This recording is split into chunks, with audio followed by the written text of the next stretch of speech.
your number one source for high school sports. You're watching the Scenic Sports Network.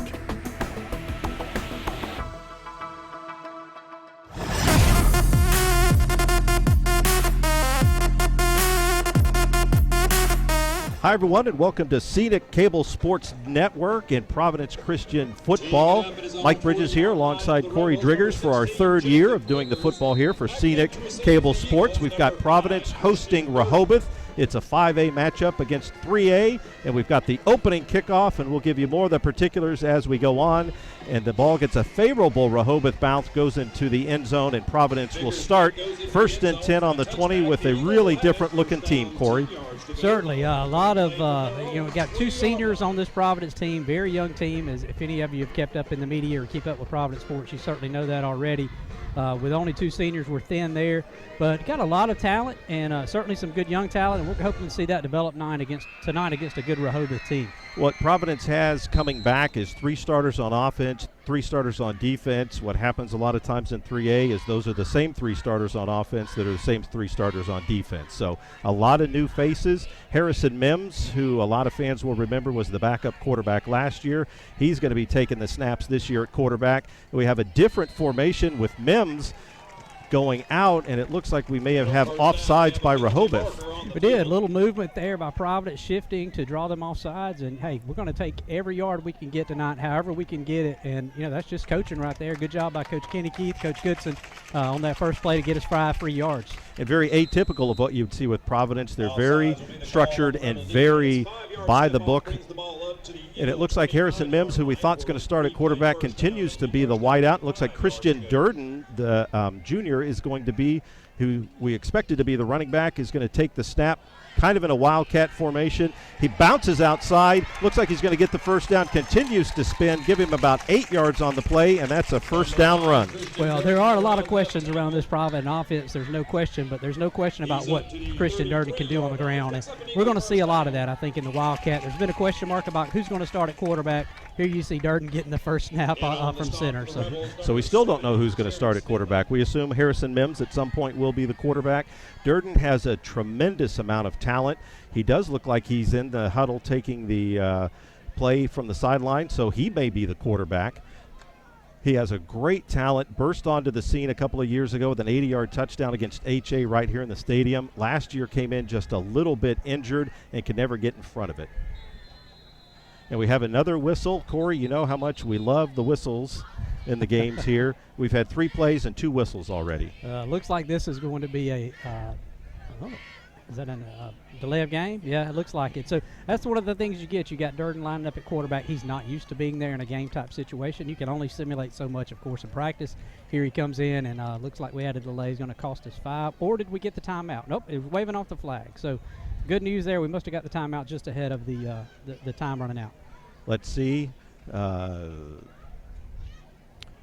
Looks like there's so they did give Providence a timeout. Providence trying to call that timeout from the sideline, seeing that the clock was running down, and so they're running back onto the field. And if we seem just a little out of sorts here, we're not quite sure on the Providence offense. And now it looks like Harrison Mims once again in the backfield, and I feel pretty confident that Christian Durden's going to be playing quarterback right now for Providence, because Mims looks like he's in that wing position, the familiar offensive look for Providence. Coming up here on the second play of the game, really the third. The first was a penalty. Durden taking the snap as quarterback. We'll see what he does here. And he's going to keep it once again, try to go up the middle, gets good yardage, bounces to the outside, give him about 6 yards on the carry. And Providence coming out doing what Providence does, but having a little more success than maybe I thought they would right away. Yeah, good sign there. And you got to give credit to that young offensive line. We've got a couple of guys on there that we know can move some people around, some returning starters. Jonathan Wells has played a lot on the line. Connor Odom's a good ball player. Of course, he's a tight end. But it's good to see them opening up, giving Durden some room early. So Providence second down and make it about 4. And in motion, Durden kind of fumbles the snap. He's able to put his head down, go straight up. That's the kind of power running that we saw last year from Durden when he got in. He came in, nicked up just a little bit with a knee injury, could never quite get to be 100%. When we thought he was 100%, broke his hand. And so this is the first year we get to see him. He has a power running style that Providence hasn't seen in a few years. He does. He's got the power. He's got the speed. He's got really good vision that he's been blessed with and that he capitalizes on a lot of these runs. Even there with a dropped snap, he was able to pick it up and make something happen. So, again, credit to the offensive line and opening those holes. So the second first down of the game, Christian Durden, normally at running back, is now the quarterback. He goes to the outside. This is a play that's not going to work, and in turn he's going to lose about 6 yards. That's a little bit of inexperience and a little bit of not quite sure what to do with that. I think you're right there, Mike. He, used to taking the handoff and hitting a hole, and right there tried to string it out a little bit, and a good job by the Rehoboth defense of doing that, of making that play, extending it, and then 99, the big all-state offensive lineman playing some defense here, Carpenter, hit him from behind, and at 333 pounds, you don't want to be hit by that guy too many times. Yeah, if you take a closer look, you by far see he's the tallest person out there, so you'll be able to see him 99. It almost looked like Durden was going to maybe fake and try to throw on that one, so we'll see here at second down and 15-16. Here's an inside handoff, going to get to the corner, going to get 5 of that back and get down and make it about a 3rd down and 9. That's number 20, Chapel Stickler, a sophomore. He's listed as a wing back. You see him in motion a couple of times prior to this play, and a good job there by Chapel of getting it north to south in a hurry after receiving that handoff. We don't have any statistics, but I would guess that may be his first career carry. May have had one a couple of games last year. Providence, Northside comes to mind when they had 71 points. Maybe got a carry here or there late in the game, but going to be a player that they're going to need to count on this year. As we talk about, a lot of these guys that we're going to be talking about are young guys. So 3rd down, let's make it 10. Durden takes the snap. He's going to keep it himself, ran into each other, and going to lose 3 yards on the play. And what looked like somewhat of a promising drive really fizzled out. Losing 6 yards on first down does not help. Yeah, not the type of offense we run. You can't do that. 42 Cole Dykes on the play there from his middle linebacker spot with a good penetration. That one just kind of fell apart on us. But look, first series, I think that's a positive. You don't want to come in, go 3 and out. We've got to burn some clock to have a chance to win this game with the depth that we have versus the depth they have. So I'd say that's a successful first series. So Christian Durden playing quarterback, had 20 yards his first 3 carries, lost 9 his last 2, and that put Providence in a 4th down and 12. In a punting situation, Harrison Mims doing the punting, a pretty good punt. It's a fair catch down at the 20-yard line, and that's where Rehoboth will start. And they come in 7-4. Made the playoffs, and really both teams made the playoffs last year, both teams losing in the first round. Their second-year coach believes that he's got a little bit more talent to work with. Last year ran a more conservative offense, says they're going to string it out just a little bit this year. Yeah, Pate Harrison has had success wherever he's been. Dale County, Elba, he's now at Rehoboth in his second year. So these kids know who he is. They know what to expect of him, and he's got his system implemented for over a full year now, and we expect to see some success out of this team this year. So Shelton Arroyo is the quarterback. Last year they ran a little bit more of a wing T. This year that they're going to run a more traditional offense. I didn't get a look. I'm assuming that's Brandon Austin. Yes, that's Brandon Austin. Their big running back. Had a good year last year. Expect to really ride him this year. Yeah, that was looked like Harrison Mims along with number 30, Trey Douglas, with the penetration there, and a good job of bottling him up early. So they've had some success early on against Rehoboth. Arroyo's going to go back to pass, and he goes right down the middle to 22. Looks like it might have bounced. Yeah, that pass is incomplete. These two teams played last year at Rehoboth. Providence played them really well, only losing 18-0. But when you look back at that game, Jake Smith was the quarterback back then. Also a safety got ejected on the first defensive series, and that really changed everything for Providence.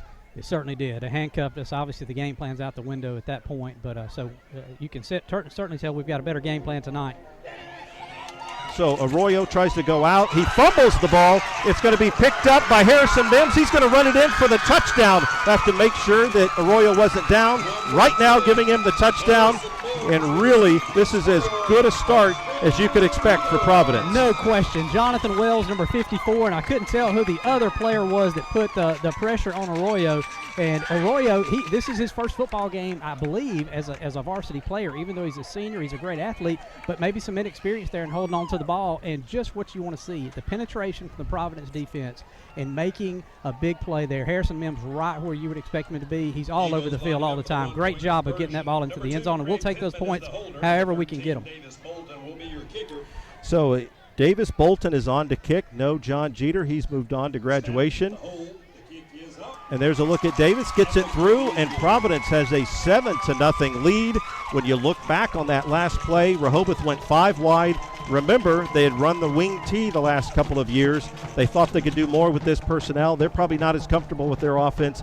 Like we said, Providence not as comfortable. It showed there. Mims untouched, goes right in. Arroyo didn't know what to do, tried to make a play, fumbled. That's a good point. And again, practice is one thing, but when you play in your first varsity game as a quarterback, as Arroyo is, there's a different speed, there's a different feel, there's nerves, all that come into play, and you see that happen to him right there. I want to point out, especially right there, number 13, Davis Bolton, as you mentioned, kicked the extra point. He is a new kicker this year. He's a sophomore. That's his first kick in a varsity game, and he comes through with punching that through. We're 7-0, just where we want to be. Very good. Gives him a lot of confidence. And Providence had a little success on offense before they stalled out defensively. They got him into behind the chains at 3rd and 11. Get a fumble return for a touchdown. And a not a perfect scenario, but pretty close for Providence. They lead 7-0. This is an onside kick, something that Providence does quite a bit, and doesn't work out this time. So Rehoboth started at their 20 last time, going to start at the 45 this time. That's a play that you try to make an up man, make a play on the ball. If it works, it's great. If it doesn't, you're given about 20, 25 yards. You are. That was fielded by 51, Jacob Talley, who's an outside linebacker. Probably doesn't have his hands on the ball very often, so he made a good play there. But, that's a risk-reward type play that we often take, and who knows, the next time the ball may bounce our way on that. So Rehoboth coming out for their second series. They're coming out in a more 21 personnel here, 11 personnel with a 1 tight end, 1 running back, 2 wide receivers, 3 wide receivers, 1 on the far end there. We'll see what happens on this play. Arroyo hands it inside to Austin. We're going to see a lot of him. He gets loose, goes right up the middle, and give him 11 yards. First time he touched the ball, lost a yard. This time he gets 11. Yeah, big hole there. A lot of room to run, and he capitalized on that. We saw Durden, who coming in from his strong safety spot, who's a really good defensive player as well, and Mims making that tackle. Yeah, you don't want your safety making a lot of plays that far down the field. If he's going to come up and make it at the line of scrimmage, that's good. But in this case, 10, 11 yards down the field, you don't want to see that. Austin is a very good running back. You can see he has a lot of natural ability. So Rehoboth, first time in Providence territory at the 43-yard line. Austin going to get it again. Not a great handoff, but he worms his way up, gets a couple of yards to make it 2nd down and 8. Yeah, Mims on the stop there again. And, we talked about Mims potentially playing quarterback. He is such an outstanding middle linebacker. They have tried everything they can to keep him out from behind the center on offense because they want him to be as rested as possible and make plays like he's been doing already tonight. And number 56, and also playing alongside him there is Tyler Wilkes. That's a name that will be new to a lot of Providence folks, but we'll hear a lot more from him. Looks like we have a timeout on the field. This may be the Heat timeout. 5:16 to go in the first quarter. Providence leading 7-0 on a defensive touchdown. You're watching the Scenic Cable Sports Network.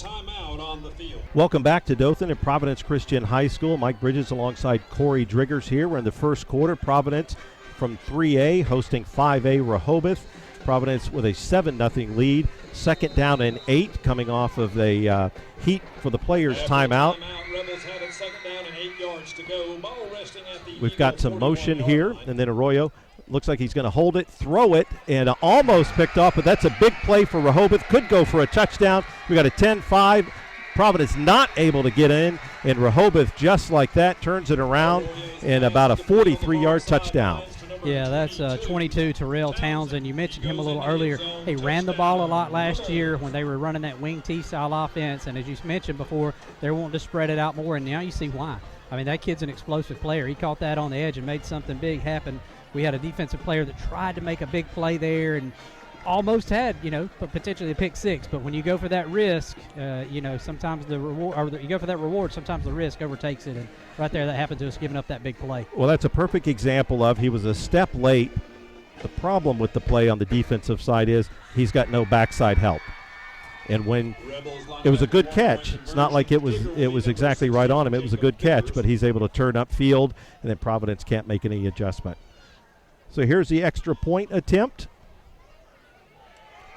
It's hard to tell from our angle. Yes, that's good, and we're all tied up, just under 5 minutes to go, and Providence, which was feeling very good about itself about 35 seconds ago, now comes back to an even game. High school football in a nutshell right there, huh, Mike? We mentioned Arroyo, his inexperience and the fumble earlier. He is a great baseball player, and as Pete Harrison had said about him, he's a really good competitor, and you see that right there. I mean, that kid, you make a play like that, you give up a big play in your first high school start, and then you turn it right back around, and you make a play like you just did. That throw was on the money, and he has an outstanding receiver there in Townsend who turned it into 6 for him.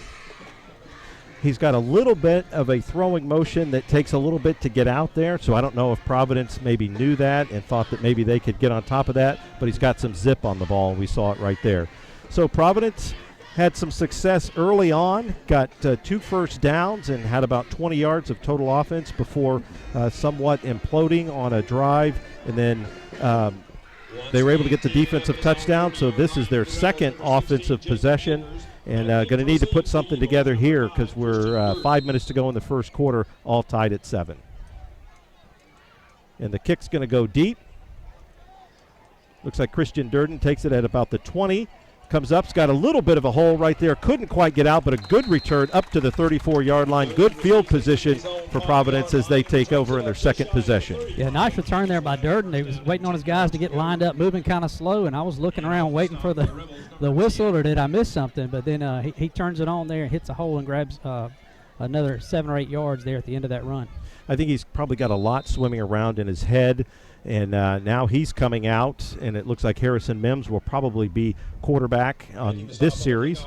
So one of the things that Coach Keith said about Providence is he might have multiple quarterbacks. That doesn't always work out for teams, so we'll see if Providence stays with that.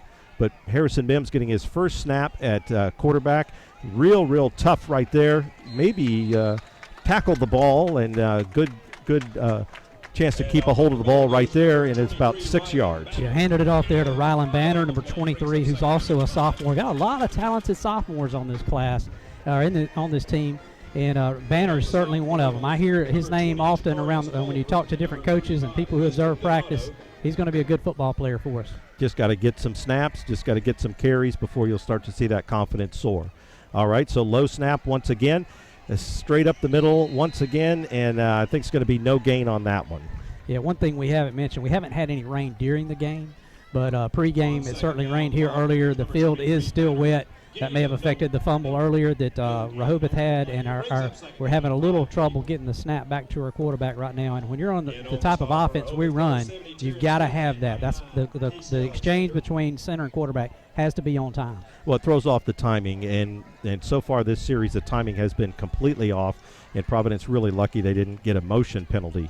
Let's take a look at this. It's 3rd down and 6. Mims going to keep it himself as a little bit of a crease and spun around. It's going to be close. It looks like the line judge on our side is going to give it to him. I'm not sure about the other side. Let's see. Yeah, it looks to me, well, they're kind of talking to each other. There's a little bartering going on. Am I going to move it a little bit right, a little bit left, a little bit right? This is the old, well, boy, that was really good. I think you got to give them on that spot right there. Let's see what they're going to do. All right, well, what happened? Let's just move it back. For no rhyme or reason, let's move it back a half yard. So now it looks like it's going to be 4th and a half yard, and Providence over the years has been known to go for it on 4th down in their own territory, not afraid to do that, not afraid to turn it over on to the defense if that happens. Yeah, and here you've got the big nose guard, number 99. You only need, half a yard, 3/4 of a yard here for a first down, and that guy's stuff in the middle, so we may try to get something to the edge. Could be a quadruple block on him. So Mims still in at quarterback, and it looks like Providence either fumbled the ball or we're going to do something like the old fumble-rooski. It looks like it was a fumble to me. Wow. Another issue there with the center exchange, and Rehoboth comes up with the football, not even giving us a chance to get that first down there. That's a big play for Rehoboth. Providence has got to get it together. Hopefully they can with the center exchange here soon. Yeah, that was just from our vantage point. We're not right at the 50-yard line. We were kind of right on the line of scrimmage there, so it was kind of hard to tell. We just never saw the ball go back, so I don't know if it hit his leg or hit his knee or something like that, but certainly didn't give Providence a chance. So you roll the dice and going to have to turn it over to the defense, which has played pretty well except for the one play. So first down, Arroyo's just going to go straight back, going to go right over the middle, hits his same target. We'll see where they mark it. Looks like they're going to give him about 9 yards on that play, and that looks like a combination that we're going to see a lot of. Yeah, going to give him 9, now they give him 11. Who knows? Yeah, that's Terrell Townsend again. He is a 5'7" sophomore, and you can tell the kid's a great athlete. Nice throw there by Arroyo as well. So first down, Rehoboth playing a little bit quick up to the line of scrimmage, not snapping it quick, but they're in a 3 wide receiver set on the right, 1 here on the left, so 4 wide receivers. Going to be a screen once again. A little bit of room, spins off, good tackle, and Providence holds that to about a 1-yard gain.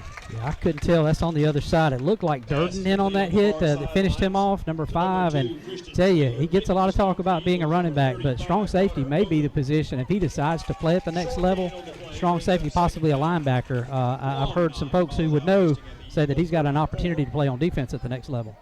That may have been Tyson Smith, too. We'll watch number 40 in at linebacker. He came out of that pile, too. Most likely Durden. We saw a lot of those kinds of hits last year. Ball's on the ground, and didn't look like the handoff was really, really good. That's going to end up being a 2-yard loss for Rehoboth. And once again, a drive that looked pretty good after that first pass play. Now it's going to bring up 3rd down and 12. Yeah, big play here for the Eagles. We've got to step up and get this 3rd down stop and get this ball back. You mentioned Tyson Smith. That kid is going to be he is a football player. He's going to be a really good football player. He's only a freshman. Yeah, and he's going to grow. So you might look at him now and say he's a little bit small. He's going to grow. All right, Arroyo back. 3rd and 12 is going to go an inside screen to Austin. A missed tackle, a good tackle, though, on the second one. And it looks like he's going to come up about 2 yards short, so we'll see what Rehoboth's going to do at the 26-yard line. Yeah, that was another really, really nice play by Durden. He sticks his nose in there and stopped him in his tracks and keeping him from getting the first down on that play. Now here we go. 4th down. Looks like they're going for it. Yeah, the clock's winding down, under a minute to go. I would expect Austin to get this. So Rehoboth at the line. I kind of like in this situation, if you're going to run up the line, snap it quick. This gives the defense time to settle in here. So under 30 seconds to go, there's total movement. Boy, it looked like they were going to give it to him there for a second. And this is going to back him up 5 yards. And my guess is they're going to continue to go with it. Looking at their kicking situation, I'm not sure he can kick a 45-yard field goal. I don't think so either. I think you're right, Mike. And, you mentioned there them not going right up to the line and snapping it quickly. They've done this several times. They're looking to see what the formation is. The coaches are then calling in the play. But when you're dealing with a young team, a young quarterback, or an inexperienced quarterback like Rehoboth, sometimes that can cost you. And right there, those guys had waited and waited and waited, and they jumped. So now it's 4th down and 6. We have motion coming across the play to put 3 wide receivers on the right. It's going to be a rollout to the right. Providence defensing it pretty good. Comes up, really gets the stick at about the 29-yard line. So Providence is going to hold defensively with 12 seconds left in the first quarter. That was an excellent defensive series for Providence. It was really good. Luke McClurkin, number 28, coming up from his cornerback spot. I also saw 40, Tyson Smith, getting, again, more comfortable out there. Not a very big kid right now, but really has a good heart, plays very hard. So good job of our defense there stepping up and shutting them down. And now let's see if our offense can get that snap problem fixed and get this ball moving. Yeah, the defense really saw that. As soon as he rolled out, they really rolled with him and did a good job there. And you really think about outside of one play, Providence defense has been pretty good tonight. Yeah. So there's 9 seconds to go. I tell you, when you do these games, all kinds of things happen. He got tackled at 12.2, but they got 9.4 seconds now. Play clock. Providence is having trouble getting the play in. The ball's on the ground again. Looks like Rehoboth may have gotten it. Yeah. We have a 3rd quarterback in there. That play should have been dead. The play clock had been down to 0 for probably at least a second, maybe 2. I was surprised the flag wasn't on, or we didn't call timeout there, but we were rushing because we knew the clock was running down, and that's, again, inexperience. Right. This is one of my favorite things that a coach should do, is go up to the official and complain that you didn't call a flag on us for that. That's a perfect time that he could have done that. So 5 seconds here left in the first quarter following a Providence fumble, their third quarterback in the game at the time. And so we'll see what Rehoboth can do, what we think will be the last play of the first quarter. Another kind of weird handoff. Austin straight up the middle and give him just about, they're going to give him 13 yards on the play. And as we go into the second quarter, Rehoboth's going to have first down inside the Providence 20-yard line. That was Durden and McClurkin again on the stop there in the secondary. And as you said, you don't want to be calling your strong safety and your cornerback's name too many times on running plays for tackles. Especially when they're getting them about 10, 12 yards down the field. All right, that's the end of the first quarter. Providence and Rehoboth tied at 7. It's been a spirited first quarter. We'll come back for the second quarter here on the Scenic Sports Cable Network. Lewis Smith Supply is dedicated to offering a vast collection of fixtures, faucets, and accessories for your kitchen and bath. Make your dreams a reality. Step into the area's only Kohler Premier showroom or see Delta's Brizo collection for the latest trends in kitchen and bathroom designs. Lewis Smith Supply offers an extensive line of plumbing supplies for contractors or do-it-yourselfers. For more inspiration, come visit one of our showrooms in Dothan or Enterprise.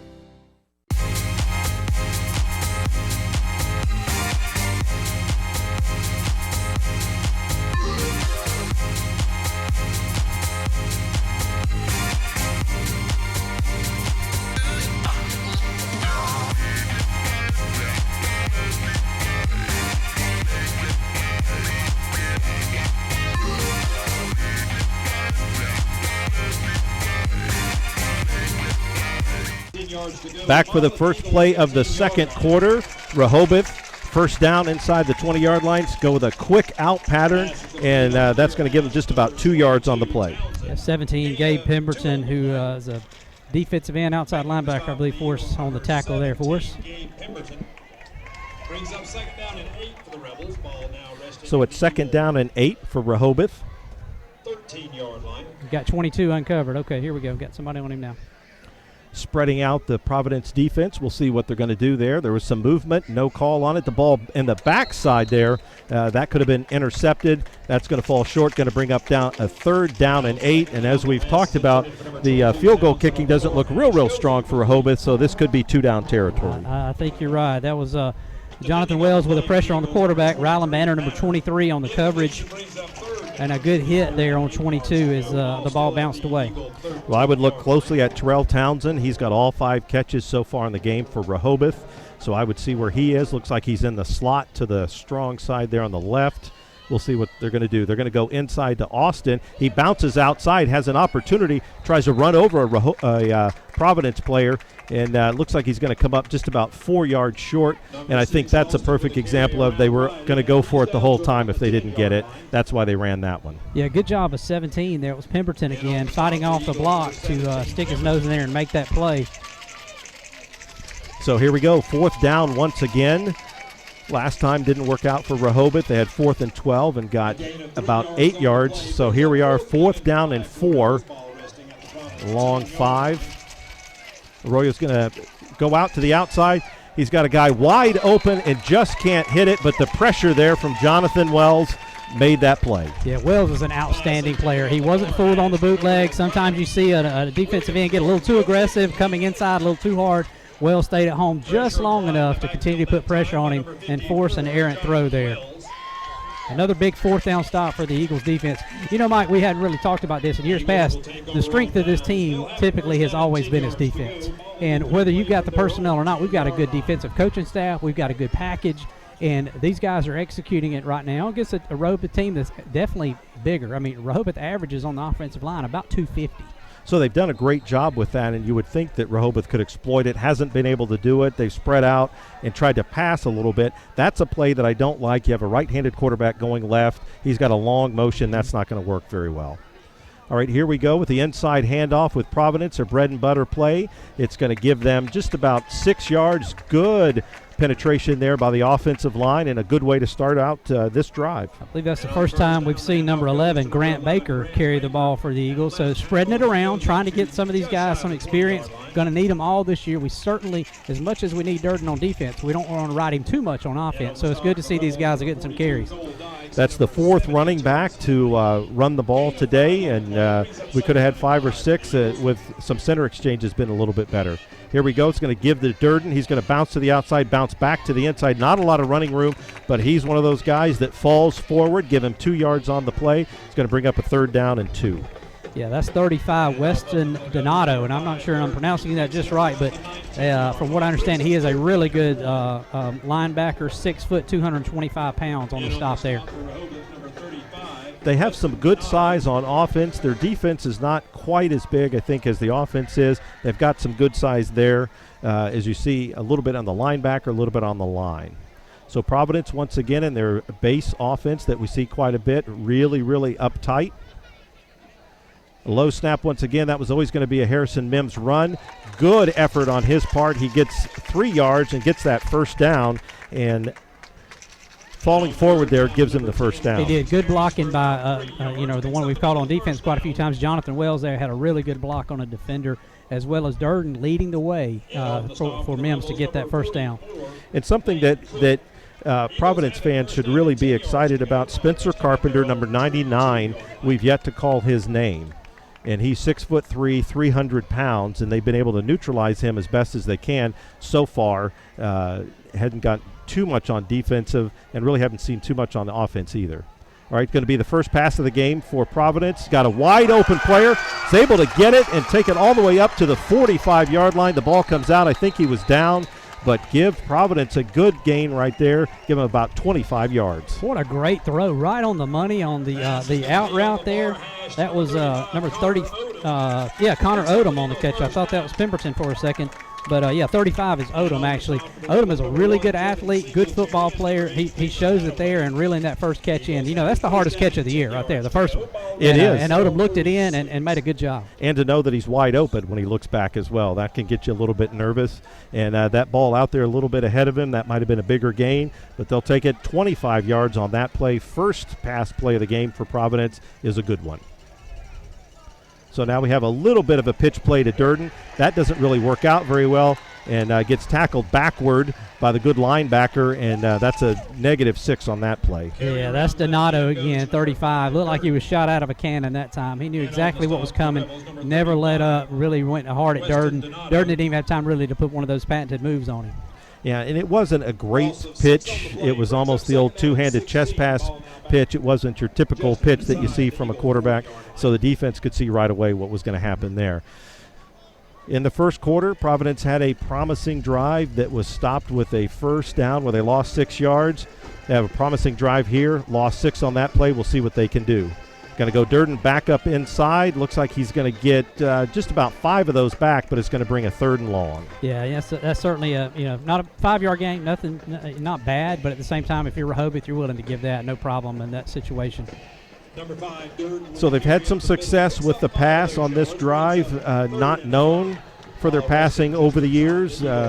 Typically, they might complete 3, 4, 5 yards, or 3, 4, 5 a game. And one of the things that Coach Keith will always say, he wants to win the battle on the ground. But here at 3rd and 11 at their own 46-yard line, I would expect some sort of pass or some sort of something to get to the outside. Mims going to go up and almost intercepted. That just didn't look comfortable from the start. And Providence looks like they're going to have to punt 4th down. Yeah, a lot of pressure there. There was 2 or 3 Rebels right in his face, and he kind of tried to force that, and we almost had a big mistake there. Fortunately, 35, I believe, got his hands on it, but was not able to hold on to it, or that could have been a pick 6.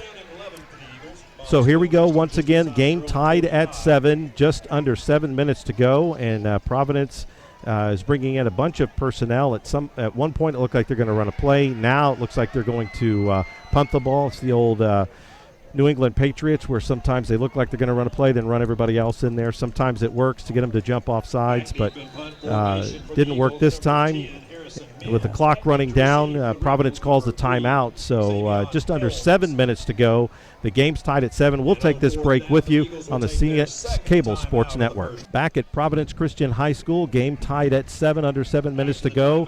Providence has a 4th down and 11. They've run. He went off sides. He did. 22, or number 20, looks like Rehoboth fell for the trick there, the motion. So this is the second time that Providence has tried some trickery on this same punt play.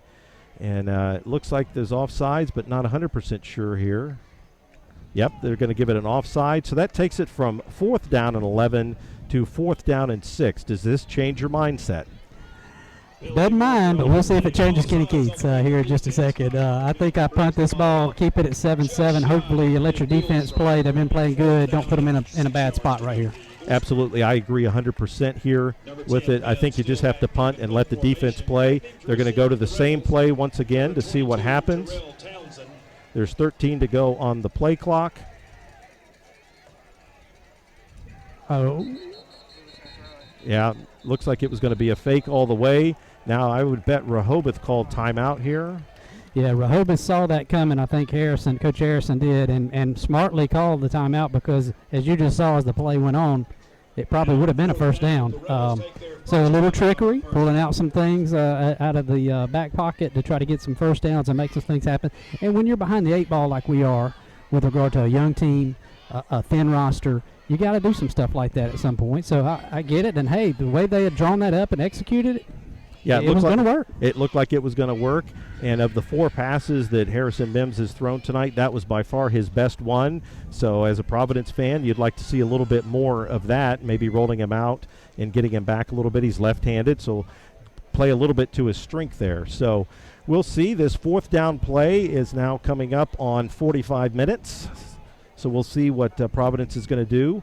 And just to recap, if you're just tuning in, Providence had to punt the ball after a promising first drive, and on the 3rd play for Rehoboth, Jonathan Wells sacked the quarterback. He fumbled. Harrison Mims picked it up and went about 15 yards in for a touchdown, and Providence had the lead. And then Rehoboth was able to come back, put a drive together, and get one pass play that turned into a 43-yard touchdown, and that's where we stand right now. Just under 7 minutes to go, tied at 7, 4th down and 6. Providence, this is the 4th time now they've attempted a punt on this 4th down. And he is going to punt it, Harrison Mims. It's a pretty good punt. Good roll.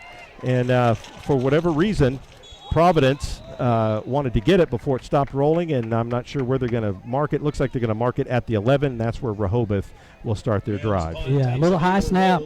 You see Mims there showing his athleticism, jumping up, making that, grabbing that ball, and then getting the punt off quickly, and a very, very good roll for Providence. So just what you want. Didn't try anything too crazy there on the 4th and 11. Got the extra 5, went for the fake punt, but then again with Rehoboth's guard up at that point, we decided to kick it, and it worked out well for us. Yeah, here's one of the frustrations I have. As you know, I always have frustrations with the officials. When Providence touched the ball, it's a dead ball. That's why Rehoboth picked it up to run it.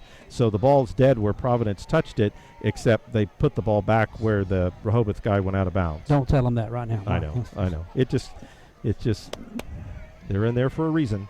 All right, so we got Spencer Arroyo back there at quarterback. He's going to have an inside handoff, first run, non-Austin run there, and it nets about 1 yard.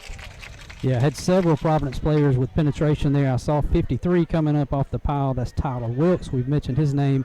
Looked like McClurkin may have been in there as well again. And as always, Mims is near the ball. Yeah, so we believe that is Hunter Gibson on the run. And typically we see Austin running the ball for Rehoboth, and maybe he's just getting a chance to sit out. So it's going to be a pass play over the middle, the ball slightly behind the wide receiver, and a good tackle by Durden there afterward, and brings up now a 3rd down and 9. So punting the ball was the right move here. Yes, no question. Backed up deep. If you can hold them here, their kicking game has been shaky. You might be able to get the ball back on the your side, or their side of the 50-yard line. So here we go, 3rd down and 8. Looks like it's going to be movement on Rehoboth. They just were not set. They just they just don't feel confident, you can tell, in their offensive sets. Yeah, trying to set up a little screenplay there. Understand that you got 3rd and long in dangerous territory. You don't want to do anything too crazy, so they called it what they would think would be a safe screen, but again, had somebody jump a little bit early. I think it's one of those things when you go back and you watch the tape, I think they're going to see some opportunities that they may have had that they're just trying to run a conservative offense, and at some point I think you've got to let the guys really let it go. All right, here we go. Looks like he's going to go right over the middle, and had a player that was going to be a tough play to make. He was open, but you're really going to have to drop that one in there. So good defense on Providence's part. They did what they're supposed to do, and now Rehoboth's going to have to kick from their own end zone. Yeah, that was intended for number 2, Christian Traylor. He is a 6'3" wide receiver, big target, and that's the guy you want to try to go to who has some size over the middle like that. But just overthrown just barely. But Arroyo showed the strength of his arm there on that throw as well. He did. That's one where he may have to go just a little bit over the top there, but that's a tough, what they call the closed window throw. So we're going to have to take a look here at the Rehoboth punter, who's right there on the end line as well. He can't make a false step, or it could be a safety. Let's see what happens here. Looks like a good snap. Everything looks good on that part, and not a very good kick. Only goes to about the 20, takes a huge Providence bounce all the way back to the 13-yard line. So all the discussion we had during that 45-minute 4th down play really worked out to Providence's advantage. You kick it, you hold them on defense, you make them do something in the kicking game, which we've seen has not been very good. And now you've got the ball down at the 14-yard line. Yeah, we had a net, I believe, 37-yard gain by playing it the way we did right there. And that's, in a game like this, 37 yards is the difference between winning and losing. So. Absolutely. And at this point, we're not real sure at field goal range, especially first game, with an inexperienced kicker. But, hey, it's the first game. Sometimes it might be a good chance if you don't get a touchdown to give him a chance. All right, so Harrison Mims in at quarterback. We haven't seen Durden at quarterback since the first quarter. Mims is going to pass the ball. Got a guy open and just misses him there by about 4 or 5 yards. Had a little bit of pressure. You can tell he doesn't feel comfortable right now when he's got pressure in his face. Yeah, 20, Chapel Stickler had broken free down the left side and was wide open. And I don't think Mims saw him. He was seeing the shorter option there. Tried to get it to him, but couldn't quite get it out there. Absolutely. That's exactly what I saw when I saw Stickler. I thought that's where he was going, but when he kind of came underneath, I knew he wasn't going to be able to get it very well. So there's a timeout on the field with just under 6 minutes to go in the second quarter. Game tied at 7. We'll be back in a moment on the Scenic Sports Cable Network. Back at Providence Christian High School, second down and 9, or second down and 10. It's going to be a run up the middle, and that was a play that both teams just a little bit shaky on offense. His first game, kind of getting everything worked out, timing and things like that, and the timing was just off on that play. Yeah, not sure who jumped there, but you're right. Coming out of a timeout, you want to get out there and get set. And I don't know if we kind of rushed it getting out there. I'm not real sure. But not what you want when you get positive territory down here. You get inside the red zone. We need to cash this in and not have those kind of penalties.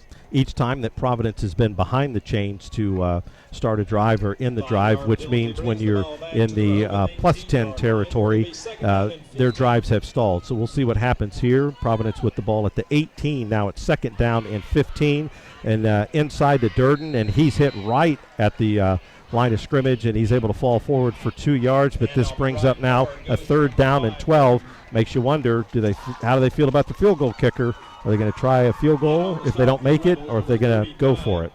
That was 35 Donato again for Rehoboth. Just major penetration there. We've got to get a hat on him. Durden had no time to get the ball and even make a move before he was hit there. Yeah, he's been disruptive in the backfield, and a couple of plays, whether they were going to work out or not, we don't know, because he's already in the backfield making those plays.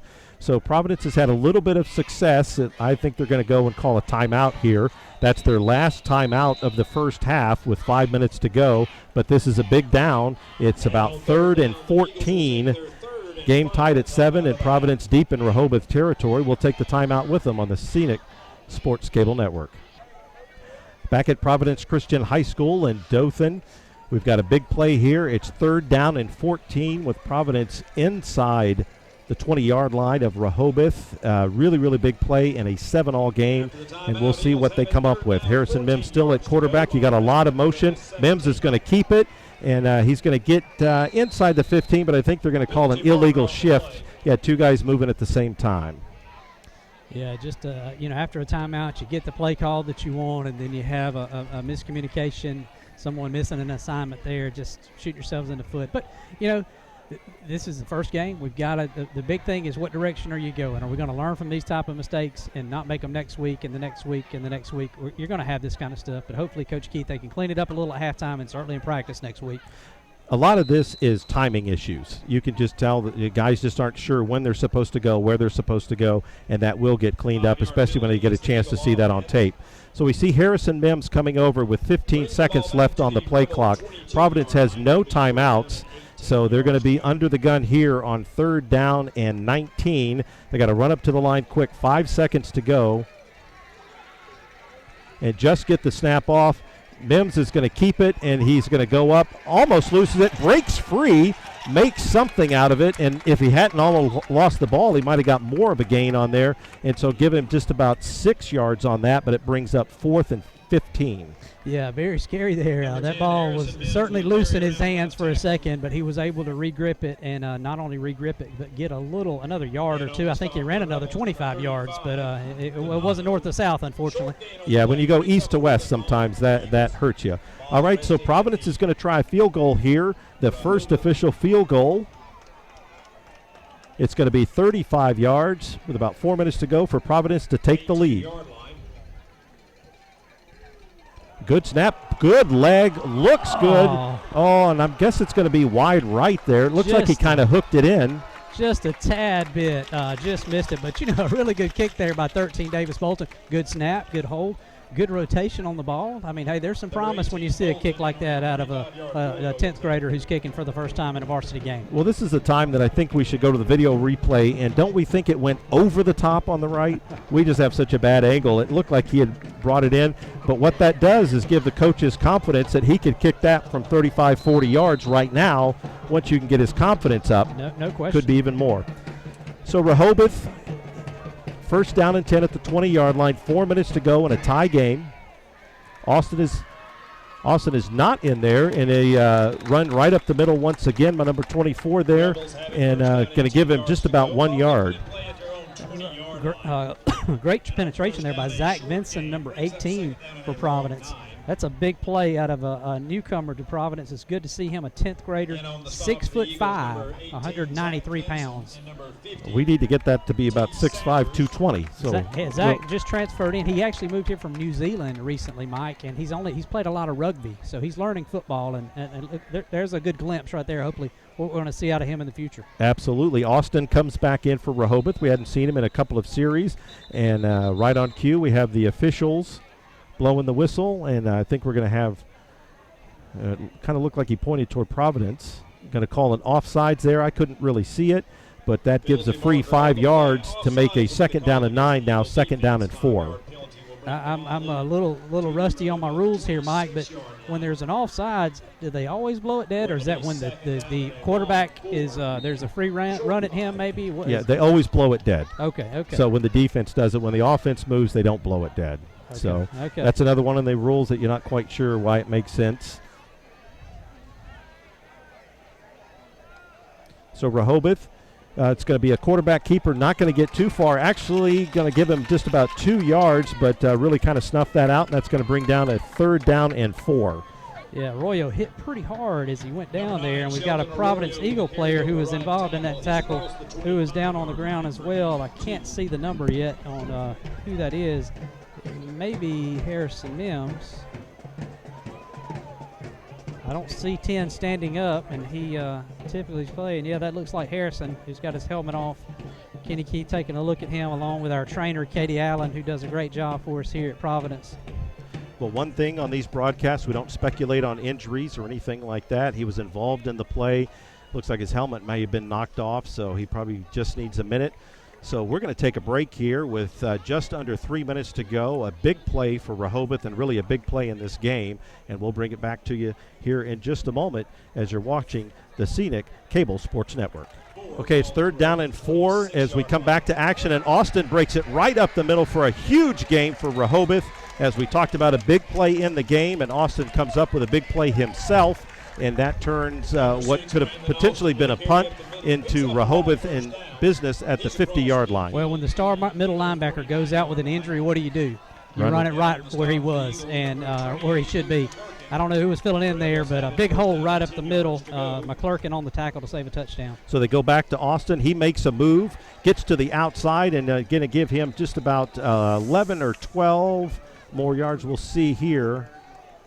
Yeah, outstanding play by Durden. He's down. And then also we've got another player down who's got his left knee rolled up at the end of that play.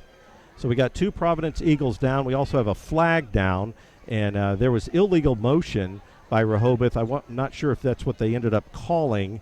It looked like it was a late flag, but here in the last 2 plays, Providence has had 3 players injured, and as they attend to those players with about 2.5 minutes to go in the second quarter, just before halftime, we'll take a break here on the Scenic Cable Sports Network. Back here at Providence Christian High School, good news for Providence. Both players walked off the field. Harrison Mims, who went out recently, came back in, and so Arroyo's going to go up high. He's got a man open who makes the catch down at about the 22-yard line. And we had said earlier when he overthrew him, that's a big target. That's a perfect example. Lay it out there. Yeah, really nice. Great throw there, and a great job of the receiver going up and getting it. Little confusion there. The ball, I think, was snapped before the referee blew the whistle, and there was some standing around on both teams, it looked like to me. But great throw and catch. You can't take that away from him no matter what. Defending on the play for the Eagles, number 20, Chapel. So Rehoboth wants to throw the ball, and in some cases it's all or nothing. They have 2 big pass plays. This sets them up down low. Not quite sure what they wanted to do on this play. It looked like it was going to be a fake. Arroyo keeps it, goes out of bounds, and makes more out of it than you thought he might. But I think at the end of the day, it's going to be no gain. Yeah, good job by there of several Eagles stepping in and forcing him to the outside, pushing him towards the sideline. Ev Anderson, number 3, along with Harrison Mims on the stop there.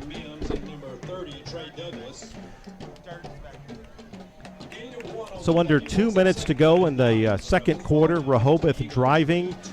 I wouldn't suggest that they're in field goal range yet as we're looking at 2nd down and 9. Good news for Providence. Christian Durden is back in the game. It's a little slant play over. It looks like Terrell Townsend once again. That's going to be a 1st down, and Rehoboth looking like putting a second good drive together. Now we're going to have 1st and 10 at the 11. Yeah, what you see there is as a quarterback who is settling in, getting some reps up under him here in the game, making a really nice throw right on the money there. Good coverage by 23, Rylan Banner for Providence, but a great throw, great catch by 22 there for Rehoboth. Providence not getting a pass rush on him consistently like they had in the first quarter. Give inside to Austin. He goes straight up the middle, and he makes about 4 yards before he's met. And the clock, a little bit of an issue here for Rehoboth. They do have 2 timeouts. Providence cannot stop the clock as it's going up to 1:20 now. Game tied at 7, and we have 2nd down and 7. Rehoboth could get a 1st down without scoring. It's going to be another run with Austin. He sees an opening to the left side. Can't get there quick enough. Going to bring up now a 3rd down and 3, which is going to be a big, big play in this game. Under a minute to go. Rehoboth not going to call a timeout. They're going to go straight in and try to run a play here. Yeah, Mims in 53. Tyler Wilkes really did a good job of filling that hole. I thought he was going to score at one point from this angle. It looked like he had a huge hole, but those guys filled it nicely. So they have to get down to at least the 1-yard line. 36 seconds to go in the second quarter. Rehoboth taking their time. This is a big play. They've got trips on the right and really wasted a lot of time before they called a timeout. I was surprised they didn't call a timeout about 15 seconds ago. I'm with you on that, Mike. That's something I'm sure they wish they could go back and redo, but they still have 30 seconds and another timeout left, so definitely time to do what they need to do to score here. So we talked about their kicking game is a little bit shaky if they don't make this. They're down close enough that it's almost extra point territory, so you feel like they would have an opportunity. But with their running game as good as it is, if it gets down to about a 4th and 1, 4th and 2, I could see them going for it. Just depends on the time. They do have that 1 timeout. And again, as we said, Providence cannot stop the clock. Yeah, that last kick on the extra point that they had, it was good, but it was not pretty. And you got to take that into account. I feel like we will see them go for it if they get to a 4th down situation and try to get 6 on the board here and go in with a halftime lead for sure. If they can get that on there, they would certainly rather do that than a field goal. But you also want points, and if you get the extra point, if it's an extra point type situation where they're kicking from the 5 or so, they may do that. Well, it's the game inside the game. Rehoboth gets the second half kickoff.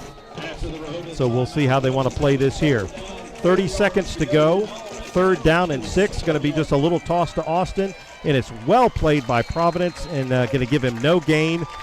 We'll see what Rehoboth wants to do here. Clock is running. 20 seconds to go. Looks like the kicker's coming out. I'm sure they're going to call a timeout here. There's about 12 seconds to go. I bet if they let it go down. Surprised they call it out at 10 seconds, but right now it looks like that they're going to go for a kick unless they're going to talk it over. Didn't get anything on that, so it's 4th down and 7. Yeah, nice job at Jonathan Wells, 54 there on defense, staying at home. He really stayed at home, shut that play down. Running back tried to cut it back to the middle, and there was plenty of help there. So good job of containment there by Wells. Yeah, I think Austin wanted to try to cut it right up, and when he saw Ebb Anderson standing there, he tried to cut back, and the field's probably still a little bit wet. Couldn't make that good cut and just went down. Yeah, interesting there about the timeout with 10 seconds. I'm with you. I don't know why they wouldn't have waited and called that at 2 or 3. Because if they make this field goal, if that's what they go for, well, then they've got to kick it off, and you never know. I mean, we don't have any burners on returners, but at the same time, you don't want to have to kick that ball off. Well, the first time that Durden returned a kick, he returned it 35 yards up to the 35-yard line, and he certainly has home run speed, so anything could happen. You'd want whatever this play is going to be to kind of end the half, in my opinion. So they still seem just slightly out of sorts here. Rehoboth, there's 16 seconds left on the play clock. 4th down. And we have some flag. Providence. 6-yard line. Penalty marker on the play. Well, that certainly changes everything here. So it goes from a 4th down and 6 to a 4th and 1, I believe. That may be a first down. That'll give the Rebels a first down. Half the distance penalty brings Well, the ball down theoretically, the way that it was set up, it shouldn't be a first down, but we can debate that later. The ball's at the 7-yard line, and the first down's at the 1-yard line. The math doesn't add up. Half the distance, that doesn't seem to. Neither one of us are accountants, but the math doesn't add up. They're talking this over, too. I'm not sure if that's what this is about or. So it's we also have to remember it's first game for the officials, too. They've got to get on the same page. Well, I can tell you this. If they're debating it, I certainly wouldn't overrule them. I know they know the rules a whole lot better than I do. So. As long as Providence does not commit a defensive penalty, if they hold them on this play, it'll be the last play of the half. So it's a big, big play here. And it looks like it's going to be a direct snap to Austin. It is. He's going to go kind of around, and let's see if he can get around to the right side. He's got a convoy out there, broke about 3 tackles. That's a great individual effort on his part. Providence had him 3 different times. He got himself low and got into the end zone, and this may be a play that we're going to talk about later in the second half. Yeah, he really earned that. I mean, that's just great individual effort, as you said. Connor Odom had great penetration for us early. I thought we were going to string it out far enough and have someone else come in and make a play. Unfortunately, not only did they score, but we've got 53. Tyler Wilkes down, injured on the play, and that kid's been playing really hard tonight, playing both ways. And you hate to see anybody go down, especially if somebody's giving that kind of effort that he has tonight. Sometimes when you're watching it on TV, you don't understand some dynamics of actually being at the game.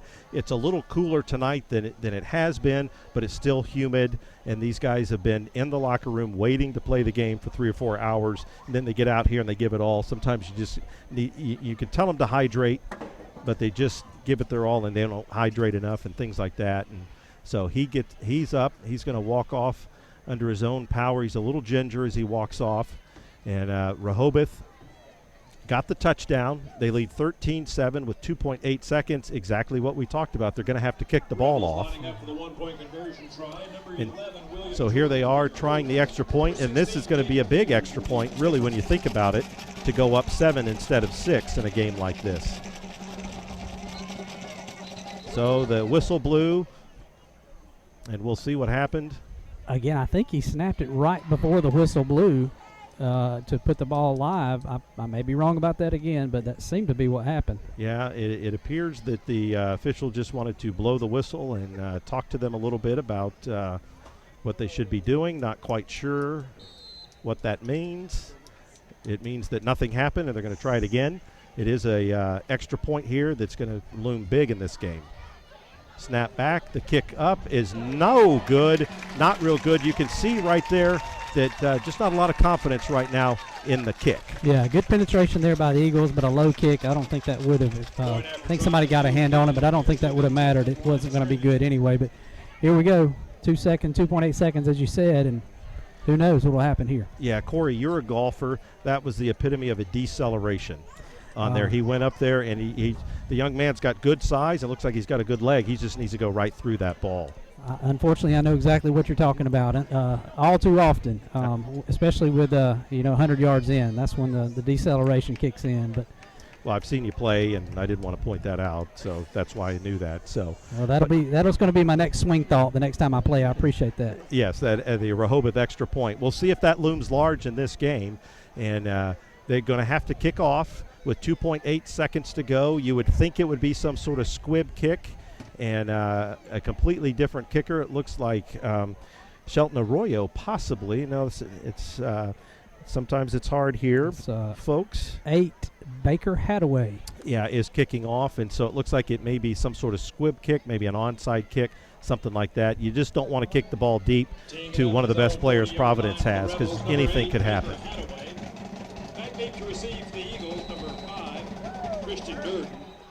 Well, that was even worse if that ends up being the play. It looks like there was a whistle, I believe, before the ball was kicked. Right. I'm not sure why. And I think it's going to be offsides on Rehoboth, but the ball's got to go 10 yards. That ball didn't go 10 yards, and Providence would be able to get the ball to where you could at least make one desperation throw. I mean, you really have to think Rehoboth has done a good job taking advantage of a gift on the 5-yard penalty where they gave him 6 yards. And on that play right there, nothing happened. Once again, this is the second time I've seen a whistle and nothing's come of it. But the regular kicker's in. You assume he's going to kick it a little bit here. And he does the same thing and just kind of squib kicks it, and there's a big scrum. And the clock stopped at 2.1, so kind of an interesting. Now the clock went on. Now the clock ended, so not quite sure about the last 5 minutes of this game. Who knows, Mike? We'll see how they sort this out. The Rehoboth players are pointing the Providence direction. Now they've switched it back to pointing their direction. So I hope the player does come up with the ball. Right. So they're covered on whoever gets the ball there, if they want to go left or right. So not quite sure what they're going to do. I assume they are just going to let the first half go, and they're going to talk about it here. But it was a spirited first half, not as much offense, I think, as we expected. There was a lot of jitters and a lot of kind of getting comfortable. It looked like Rehoboth got a little more comfortable in their offense than Providence did. And so they hold a 13-7 lead. Providence had a good gift in the first half and was not able to take advantage of it, getting the ball at the 10-yard line, not able to take advantage of that, tried a field goal and just missed it. So the officials got together and decided to give the ball to Providence, and I'm guessing there's got to be one untimed down because, like we said, the clock stopped at 2.1, and as they were unpiling, they went and started, and it went to 0. Nobody's really made any kind of the officials in the wrong spot anyway. They need to switch the referee.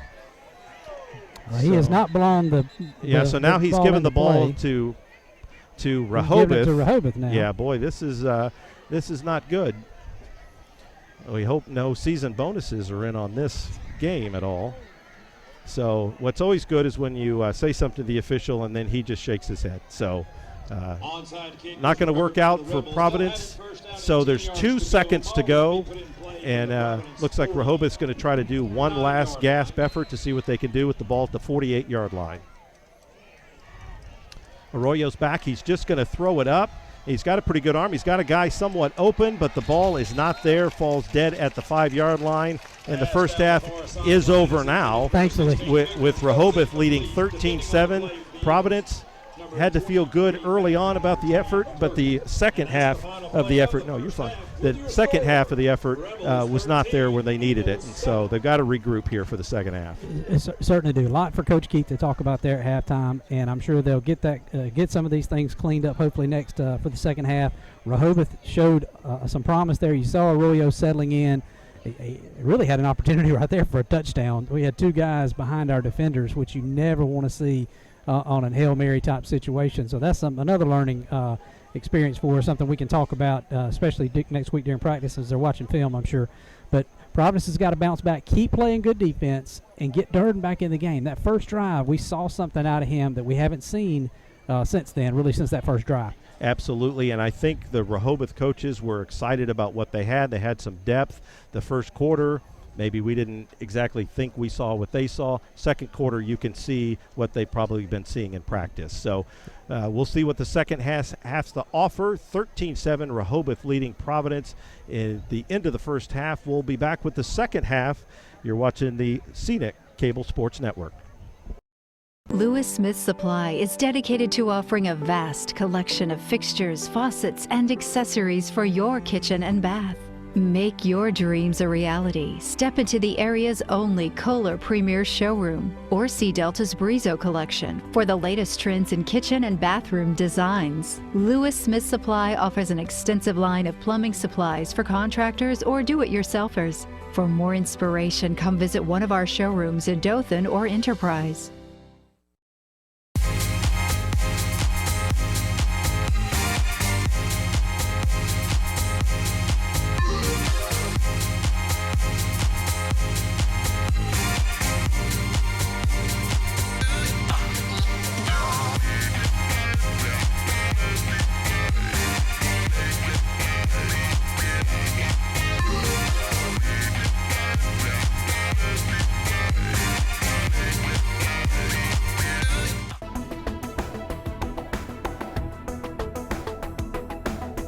Your number one source for high school sports. You're watching the Scenic Sports Network.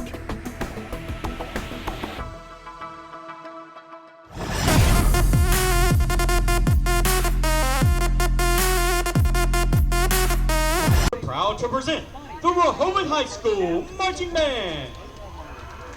The drum major is Anna Cooper. The band captain is Chris Seimer. The guard captains are Ashley Morsey and Sandra Martinez. Tonight, we're proud to present to you a portion of our 2021 program, I Believe. Movement 1 is Joy, featuring soloists Thomas Maddox, Braden Plake, and Dylan Carpenter. Next is Movement 2, Never Stop Believing, featuring soloist Jake Watford. Now, sit back, relax, and enjoy the Rehoboth High School Marching Band.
Yeah, we'll get a sack and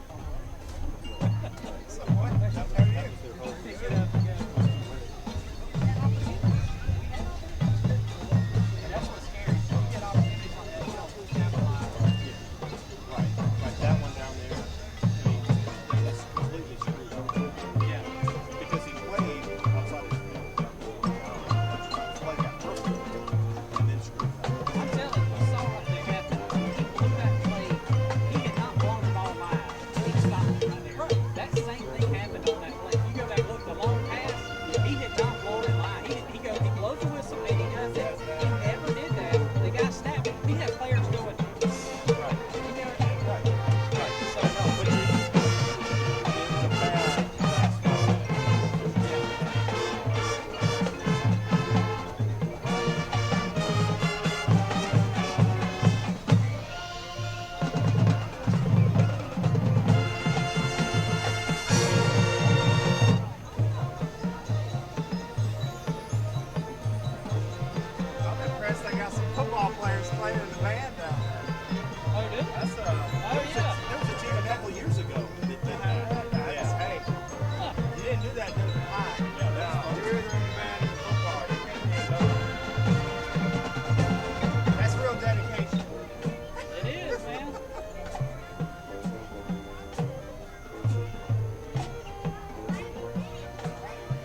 Ladies and gentlemen, the Rehoboth High School Marching Band.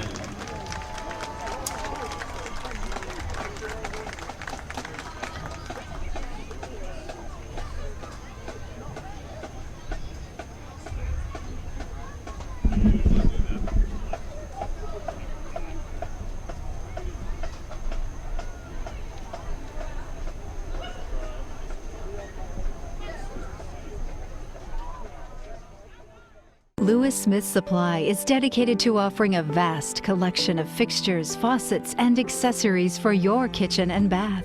Make your dreams a reality. Step into the area's only Kohler Premier showroom or see Delta's Brizo collection for the latest trends in kitchen and bathroom designs. Lewis Smith Supply offers an extensive line of plumbing supplies for contractors or do-it-yourselfers. For more inspiration, come visit one of our showrooms in Dothan or Enterprise.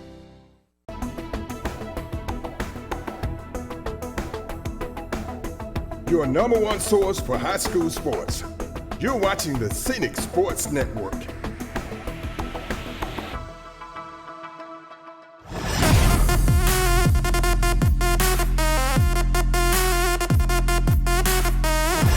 Okay, back at Providence High School in Dothan, Alabama, ready for the second half. Rehoboth leading 13-7. And as we alluded to at the end of the first half, Rehoboth had that nice drive going all the way down and scoring to take the 13-7 lead, then going to get the ball back to start the second half.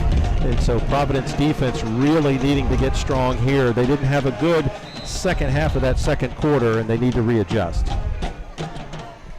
It's an onside kick once again, perfectly placed. Get a foot down? Have to take a look at the foot here. See what the whip. Oh. So they're going to give it to Rehoboth, and unfortunately in high school we don't have the opportunity to have replay.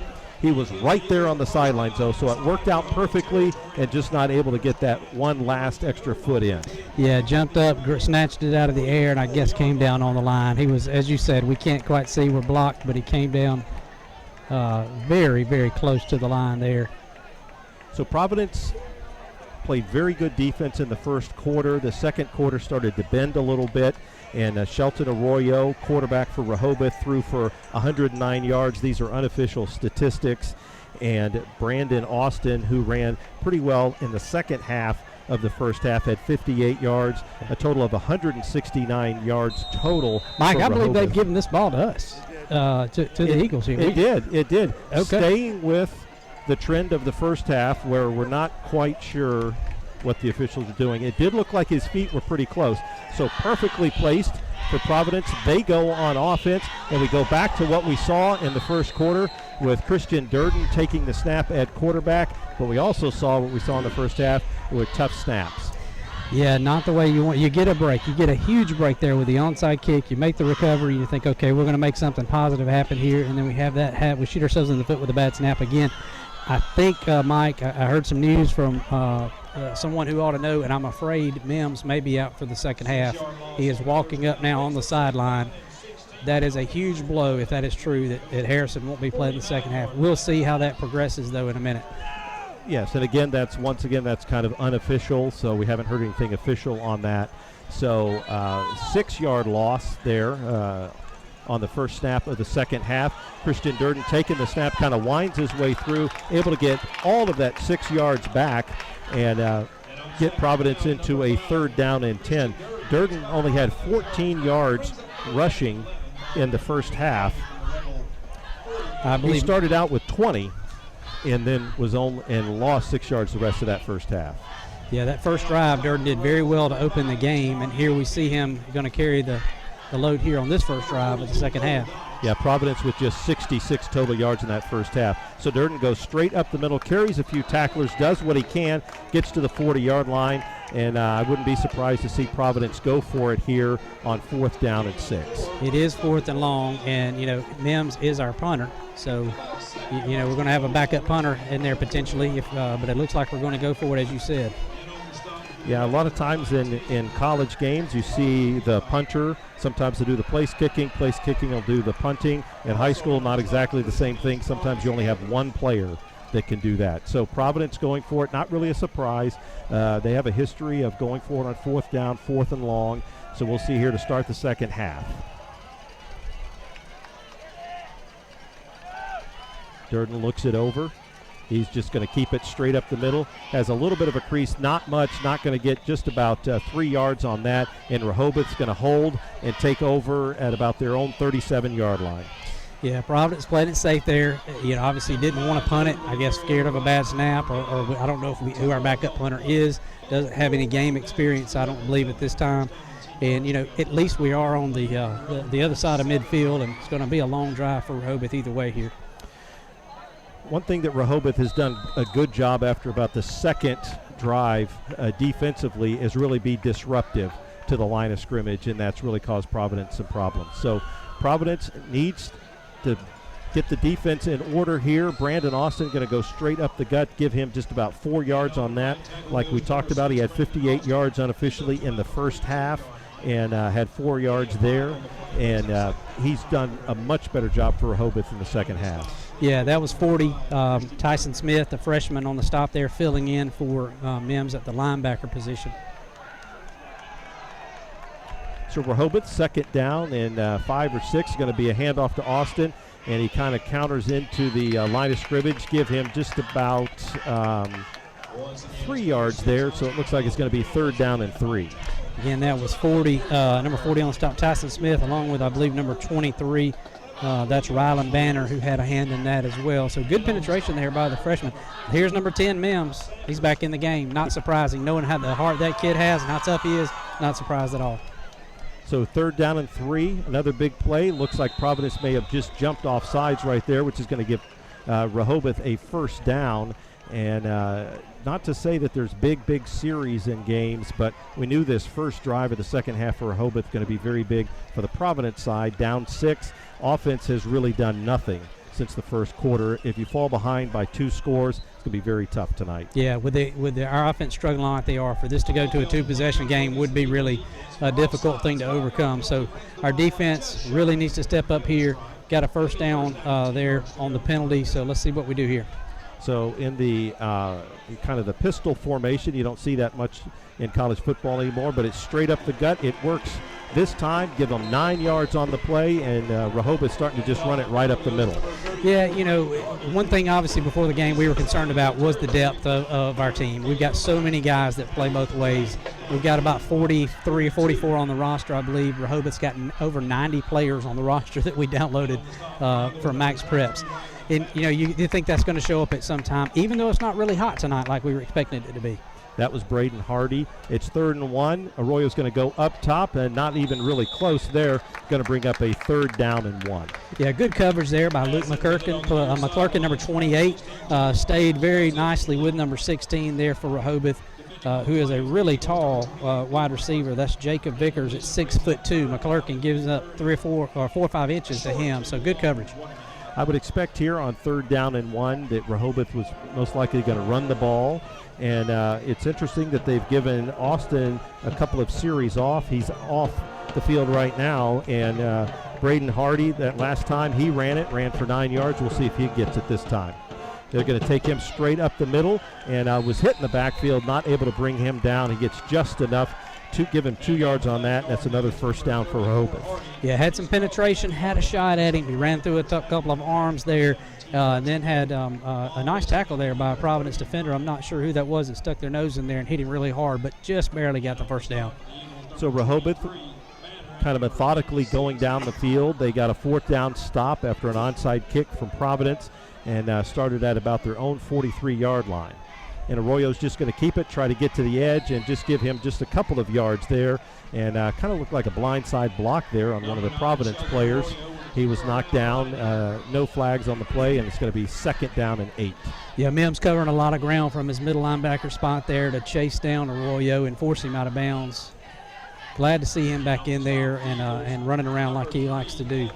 Arroyo had 10 yards rushing in the first half. Not really a rushing threat tonight so far. Done more damage through the air, about 109 yards passing, unofficial statistics.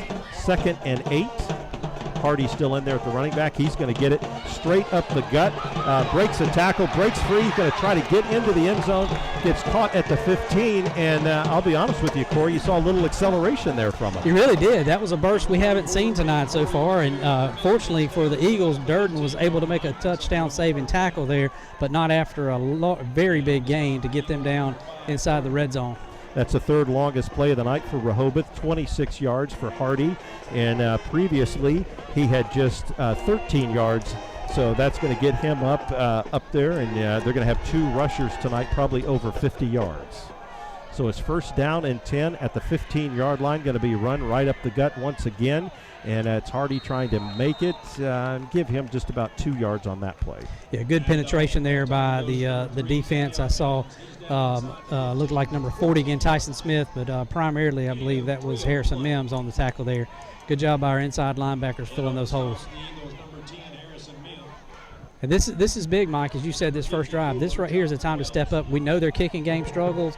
If we can hold them out of the end zone here, you got to think that gives us a little momentum, a little hope to stay in this ball game and make something happen. So it's second down and 8. Arroyo has played the entire game in the shotgun. He's going to go just a little out pattern, a good stick from Providence right there. I don't think he would have got the ball either way, but you like to see that kind of stick. That is a form tackle, my friend. Rylan Banner, number 23, again, a sophomore who is going to be a really good football player. I've heard great things about the kid, obviously not scared of contact. That's what you want him. You got a DB who'll stick his nose in there like that. That's impressive. Also, 54, Jonathan Wells with the pressure on the quarterback there. Arroyo, remember that hit, I believe, tomorrow. And haven't heard Jonathan's name a whole lot defensively since that one forced fumble, which Mims was able to pick up and walk in for a touchdown. All right, so it's third down and 8. It's a big down, and right up the gut, Hardy. He's going to have the first down, and Moore's going to walk into the end zone carrying a couple of Providence players, and it's a touchdown for Rehoboth with just under 6 minutes to go. Score goes up to 19-7. Yeah, tip your hat to the offensive line there, but certainly tip your hat to the running back. What a great individual effort by him. I don't know, 3, 4, 5 tackles that he broke there.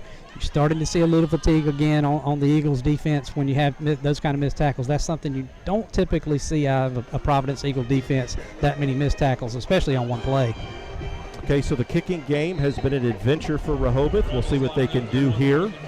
They do want to get these points. They don't want to leave points off the field because you never know what could happen. Snaps down. The kick is once again not very good, and once again, like we said before, very slow with his leg there.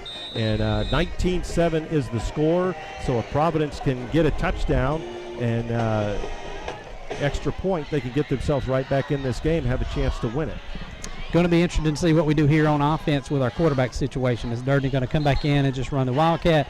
Is Mims going to try to go back and play on the offensive side of the ball? So coming into the game, Rehoboth was going to ride the legs of Brandon Austin. That's what we said.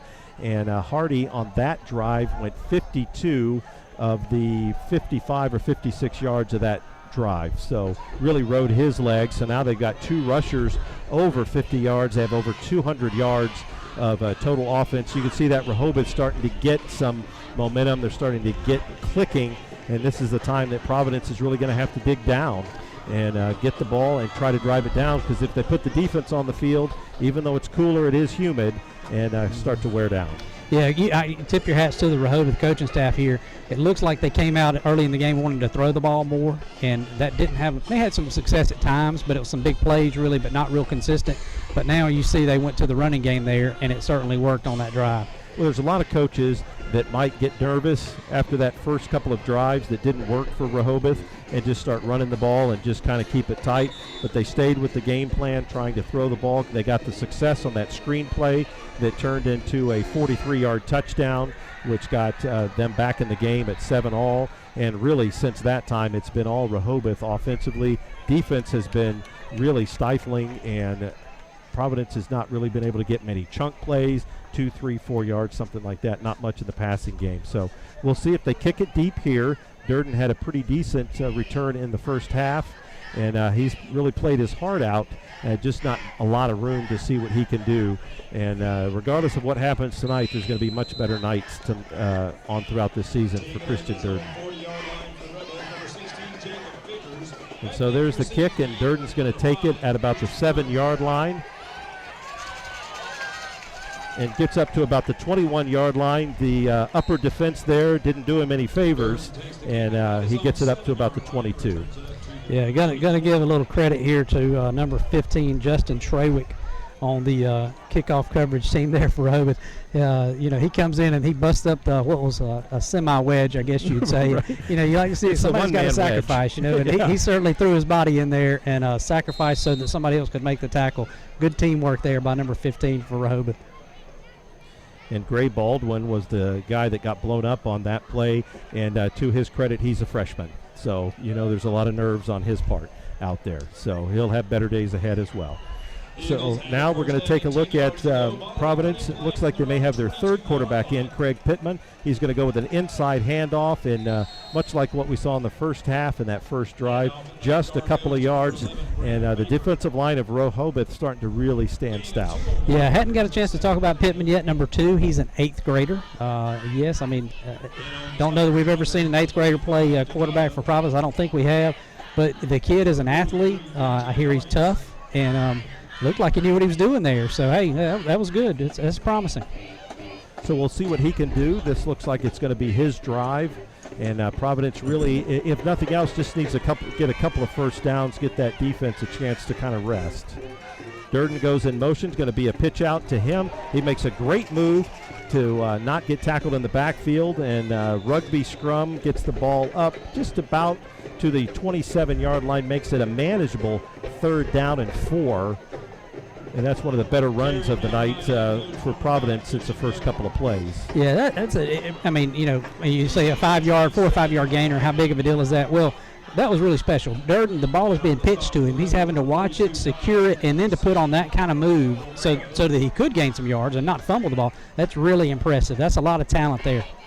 And Alex Martinez was coming at his knees right then as well, and he's able to sidestep them. So it's about 3rd down and 5 for Providence, and they really did first down in the worst way.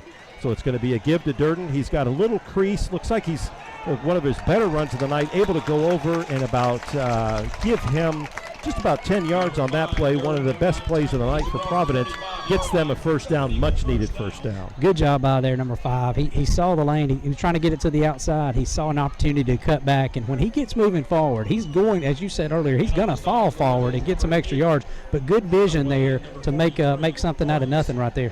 If you're watching a Providence game tonight for the first time, you're not getting to see the full display of what Christian Durden can do running the ball. And give him a little bit of a lane, give him a little opportunity, and you could see a very special player here at Providence. Going to be an inside handoff. Not a whole lot going on, and same guy that we've seen over and over and over makes the play there and holds the Providence runner up to 1 yard. Yeah, that's 35. That kid, he truly is a ball player. The middle linebacker for Rehoboth, that's Donato, number 35. On the carry there for Providence was Chappell Stickler. I think that's his 2nd carry of the night. Chappell's a young guy, got a lot of speed. Want to get him on the edge and try to get him an opening or two, and he can make big things happen with the type of speed he has. But good to see him getting his hands on the ball again. That was his 3rd carry. He's got 9 yards and just getting his feet wet running the ball, and he'll improve a lot after tonight. Durden goes in motion. Going to be a pitch out his way. Not many times do we see out into the wide side of the field. There is a fumble. Regardless, there's also a flag. It's going to be a hold on Providence. We'll see who gets the ball. Rehoboth was able to get on top of that one. And Providence offense starting to see just a little bit of daylight and then turns the ball over, something you can't do. Yeah, unfortunately there, Durden fighting for a little extra yardage, and then the ball pops out. And even more unfortunate, he is on the ground, apparently injured at the moment. So there's just under 3 minutes to go here with Rehoboth leading 19-7 after scoring here in the 3rd quarter. We're going to take a break with the teams as they check on Christian Durden. You're watching Scenic Cable Sports Network. Just under 3 minutes to go here in the 3rd quarter. Providence just fumbled the ball and gave it back to Rehoboth at the 41-yard line. So Rehoboth just 41 yards from the end zone. And interesting, Rehoboth still has Hardy there in the backfield. We haven't seen much of Austin here in the second half. Man in motion's Terrell Townsend, who's got 5 catches, and Hardy goes right up the middle. There is a flag on the play, which is most likely a holding, but for the time being, Hardy goes 41 yards for the touchdown, and we'll check that flag. I'd be surprised if it wasn't a holding. Hold or not, Mike, that looked too easy. Wow, Durden not being at that strong safety position. He's made a couple of those touchdown-saving tackles, but thankfully there's a yellow flag on the ground for the Eagles. That's a situation to where the defensive tackles are being pushed out of the way and the linebackers are nowhere to be seen on that. So that's something that Providence needs to work on. And the officials getting together, and Rehoboth at the line of scrimmage, but obviously the ball's going to go back 10 yards. Yeah, it looks like they're trying to get ready to snap it, but they haven't even marked off the penalty yet. So yeah, and I guess it's at the where the hold happened. Yeah.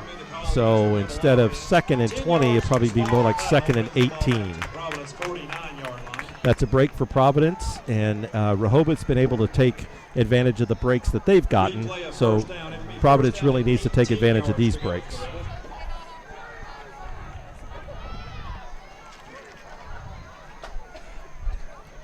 Townsend in motion. Looks like it's going to be run right up the middle, and Hardy does just what he did on the last play. Good tackle there for Providence, but give him just about 11 yards on that run.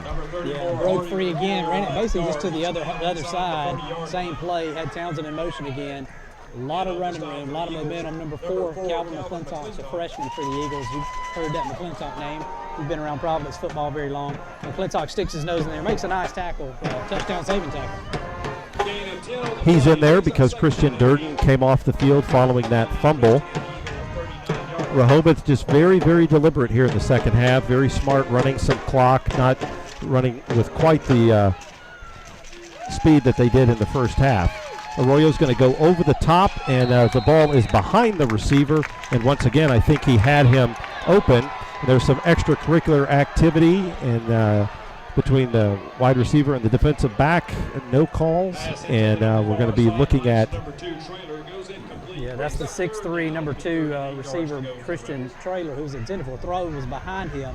Good coverage there by number 11 for the Eagles, Grant Baker. So that brings up 3rd and 8, and if Providence wants to stay in the game, as the clock is getting down, it's under 2 minutes now to go in the third quarter, and the way that Rehoboth has been running it, you have to look at Providence getting maybe 3 more opportunities, so you really need to stop them here and try to force them into a fumble situation. So the officials are calling the play dead. There's a timeout for Rehoboth. They see that this is really a big 3rd down and 8 because they don't want to turn it over on 4th down here if they don't make it, and they certainly can't kick the field goal. And we saw their punting was not very good as well. So the one aspect of the game tonight that's been most difficult for them might come up to play in this series here.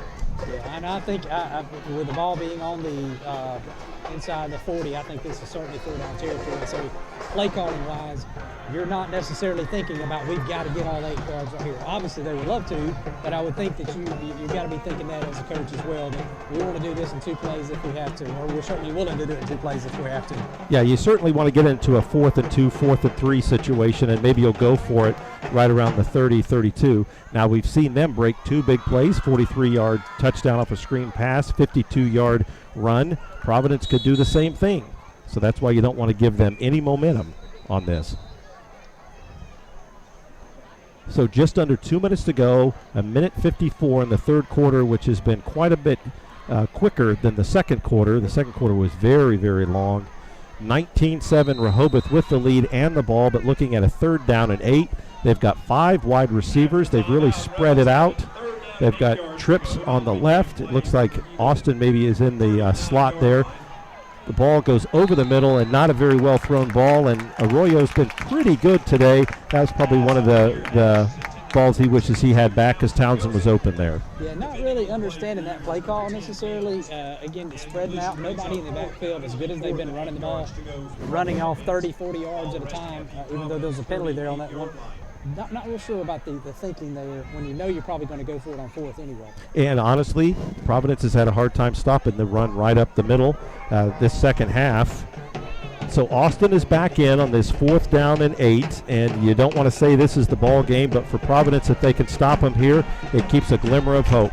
Townsend goes in motion, 4th down and 8. Arroyo takes the ball just looking right. It's kind of a come and go, and it's a touchdown.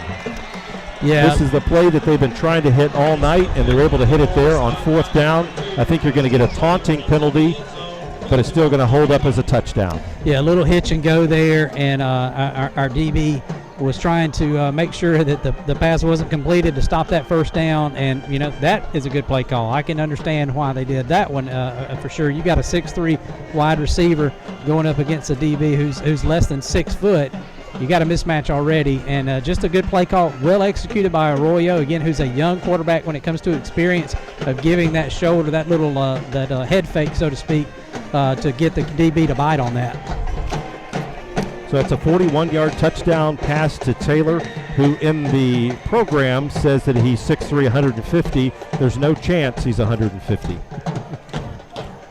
Not at 6'3", huh? Yeah, no, he looks like about 6'3", 200. Very, very good size, and something that you feel like that Rehoboth's going to go back to over and over. Between him and Townsend, midway through the year, they've got some good offensive with Austin as well. You have some good offensive players for Rehoboth.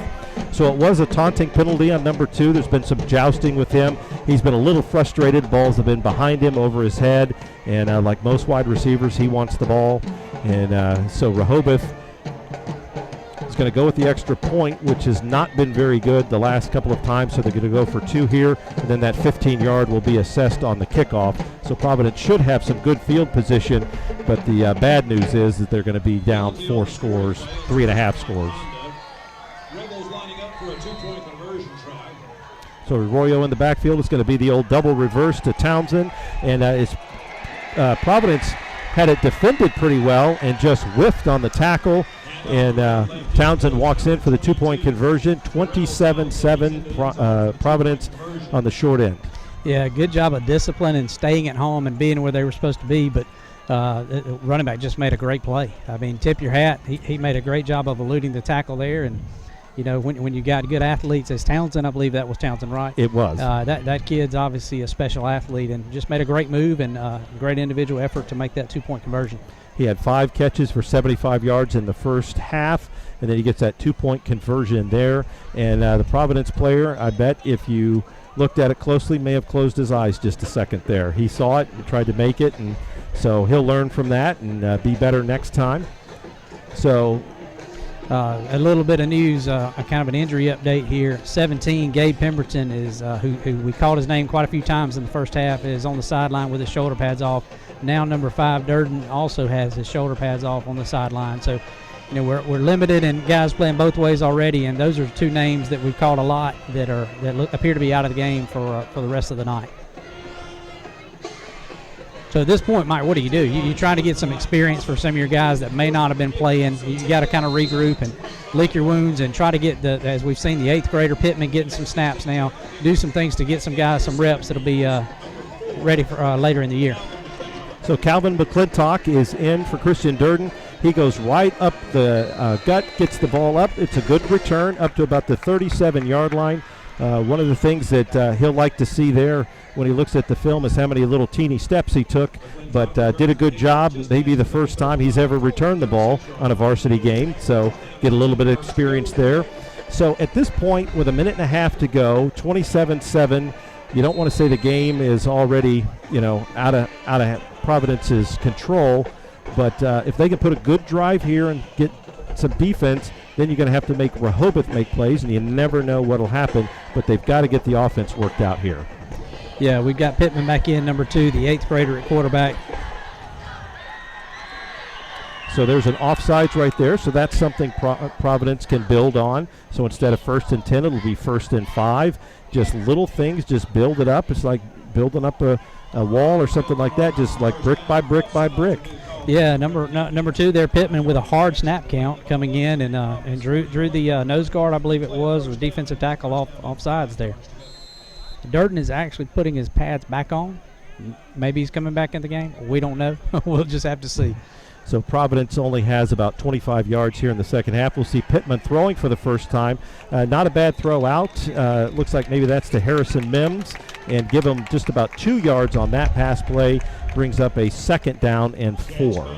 Yeah, under a little pressure early, kept his composure, and got the ball out, and it was completed, not for much of a gain, but it's better than an incompletion when it's your first pass of your varsity career, I do believe. It is in 8th grade, so he can go back to the 8th graders and talk about how well he played in that first football game for him. So Providence, 2nd down and 4. Pittman with the inside handoff. Got a little bit of daylight there, give a couple of yards, and then going to be knocked back and going to bring up a 3rd down and 2, possibly 3, which I feel like is probably 4-down territory at this point. Yeah, just not much there for number 11, Grant Baker. We saw 99, the big nose tackle for Rehoboth, along with 42, Dykes on the tackle with the penetration there. And we haven't really called 99's name too much, so they did a good job neutralizing him, but as the game goes on, size does play a difference in it as well. So the clock is running down. There's under 20 seconds to go. It is a 3rd down and 3. Providence could really use a 1st down here. Clock down to 10. They're going to run it. It's going to be an inside handoff. Christian Durden is back in the game, and he's trying to push his way, and he gets up to about the 45, which is going to leave him about 1.5 yards short as the 3rd quarter winds down. And so Providence is going to have a little bit of time to talk about what they want to do on this 4th down. I'd be surprised if they didn't go for it. We'll bring it to you. The 4th quarter ahead. Rehoboth with 2 touchdowns in the 3rd quarter, lead at 27-7. You're watching the Scenic Cable Sports Network. Lewis Smith Supply is dedicated to offering a vast collection of fixtures, faucets, and accessories for your kitchen and bath. Make your dreams a reality. Step into the area's only Kohler Premier Showroom or see Delta's Brizo collection for the latest trends in kitchen and bathroom designs. Lewis Smith Supply offers an extensive line of plumbing supplies for contractors or do-it-yourselfers. For more inspiration, come visit one of our showrooms in Dothan or Enterprise.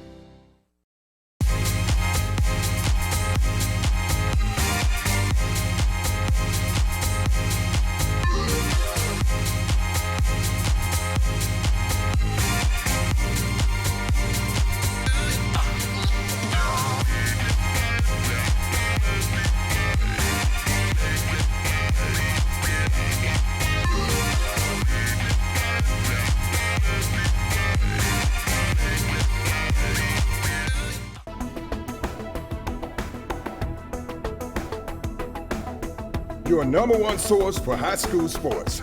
You're watching the Scenic Sports Network.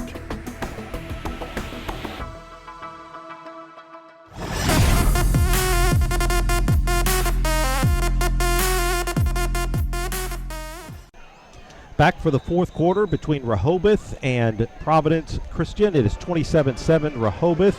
The team switched side, walked about a total of 10 yards. It appears that the 4th and 2 has been stretched out to 4th and 3.5 in the time that it took to switch sides of the field. We wouldn't say that the officials have had a banner night, and now just picking up and throwing the yard markers away. So been some kind of interesting things going on tonight. So it's about 4th and 3. The officials once again talking.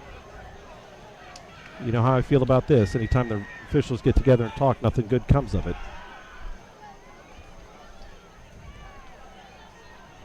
Maybe making a little adjustment here. Yeah, it's got to be an adjustment. Okay, yeah, there we go. Yeah, that looks a little bit more. So give the officials credit. They got together to make it correct.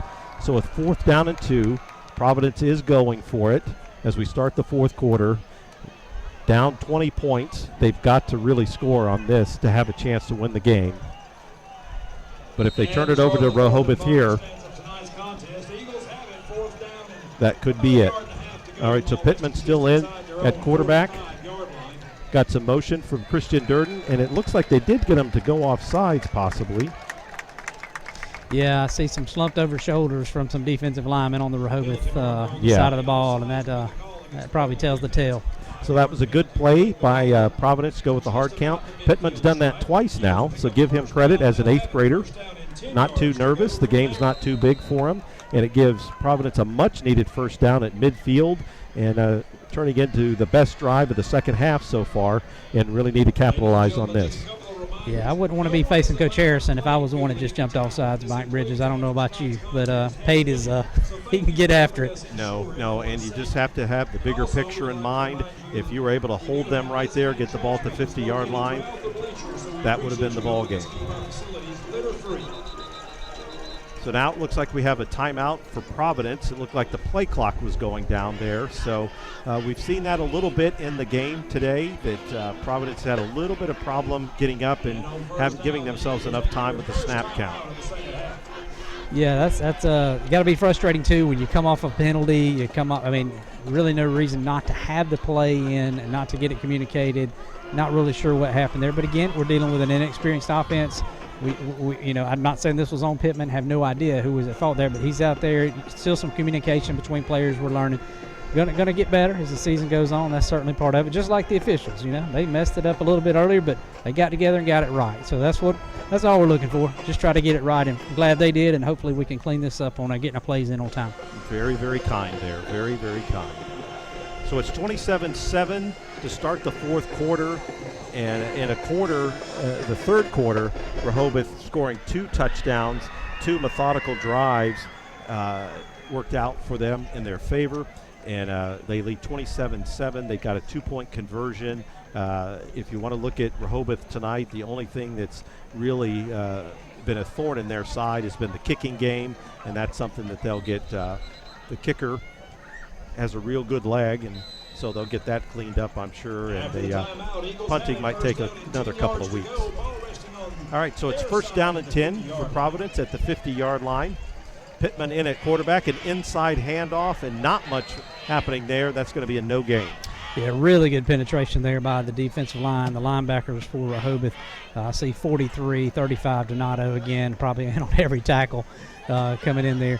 Got Pittman in the game still. That's good to see. He's getting more comfortable. That was a low snap. He handled it, didn't panic. Got it handed off to the wing back, and that's what you want to see out of any new quarterback, but especially an 8th grader, handling the pressure pretty well. Yeah, Donato's going to have in this game, I'm certain, with double-digit in tackles, and might even be written up in the paper this week as one of the players of the week. He's had a good defensive game. So second down and 10. Got a little bit of motion, and once again, the defensive line handling the Providence offensive line for a second straight no gain. So now we're going to be looking at a third down and 10. Yeah, really, obviously at this point in the game, no secrets really at any point in the game what we're going to do offensively, and Rehoboth zeroing in, really penetrating, kind of pinning their ears back, and kind of a run blitz almost every play, it appears, and certainly not able to get any daylight right now with our running situation. So yeah, Providence has not. They've had some success passing the ball. They had a 25-yard gain in the first half, but that has certainly not been a weapon of theirs. So Durden on the pitch out drops the ball, and it looks like he had a chance to get on top of it, but Rehoboth's saying he didn't get on top of it. And from our angle, it looked like maybe he overshot it just a little bit. Yeah, I thought he had it, but the Rehoboth player comes in, dives really hard, making an extra effort, but it does look like Durden held on to it. 99 there, the nose guard in on that play for Rehoboth, but Durden just really took his eye off the ball, I think, as it was pitched to him, but as he dropped that one. But good to see him bouncing up and not injured on the play. It is an interesting pitch that they have there where it's the two-handed pitch, and I wonder if the ball comes out a little bit strange as opposed to the old wishbone pitch where they pitched it one-handed. So Providence losing 5 yards on that play, so it's fourth down and 15 at midfield. To really have any chance in this game here in the fourth quarter, they're going to need to punt it and hold. So Harrison Mims is back in. He's been out of the game, back in, and it's a tough snap. He's able to pick it up. He gets a little bit of a kickoff, and not bad considering what it could have been, and gets an excellent bounce. Gets it all the way down to about the 27-yard line, and as that was snapped, they couldn't have asked for a better outcome from that. No question. A good outcome on where the punt ended up, and a good outcome that Harrison didn't get killed. That's one of those plays where things kind of are going awry and injuries can happen, and you don't want to see your star middle linebacker getting injured on a punt. So glad that worked out the way it did. And he's got a lot of playing experience, so when the ball was bouncing around there, he didn't panic. He picked it up and saw the presence of mind to kick it, and did a good job with that. So the defense back out on the field. They had a little bit of a rest, which was good, and the guys that don't play offense. So we'll see what happens here. 9:31 to go, 27-7. Rehoboth in the lead, and first down and 10 from about the 27. They're going to continue to pass it, and Arroyo's just going to throw that one out of bounds, and that's the best pressure that Providence has had on him in quite some time. Yeah, that was 18. Zach Vinson, the newcomer to Providence, with the pressure there. Also, T. Sanders, number 50, is the one that finished off Arroyo as he released the ball. So good to see them get some pressure there. And also makes the clock stop. So 9:26 to go, second down and 10. 5 wide receivers in the game. Rehoboth goes over the middle, and the ball is behind the receiver, but you almost want to look at the defensive back. If he'd have looked up a little bit, the ball went right by him. Yeah, that ball got out of his hand maybe a little quicker than the receiver's route and what he was expecting there. Again, pressure on the QB there from our defensive line, what you want to see, and Rehoboth throwing the ball, stopping the clock. Yeah, this doesn't make sense with 9:22 to go in the game. They should really be running the ball and just winding this clock out. So third down and 10. Providence could get the ball back if they can stop them here. And it is going to be a run right up the middle, and Hardy's had some success up the middle, continues to have success, but comes up just about a yard short. So this is going to be interesting for Coach Harrison. Do you think that he goes for it at his own 36-yard line? It looks like he is. Quick answer there. They're back up to the line of scrimmage. No secret, no wasting time there. And so this is what happens at times, that you just don't expect that snap to go that way. And works out in Rehoboth's favor. It looked for a second almost like he dropped the ball, but he pinned balls off about 6 guys and is able to get just about 10 yards there. So on the fourth down play, kind of a fumble snap works in their favor. Yeah, it did. Arroyo really showed some good athleticism and some toughness on that run to make what looked like it was going to be a loss into a first down to keep the chains moving, and more importantly for Rehoboth to keep the clock running.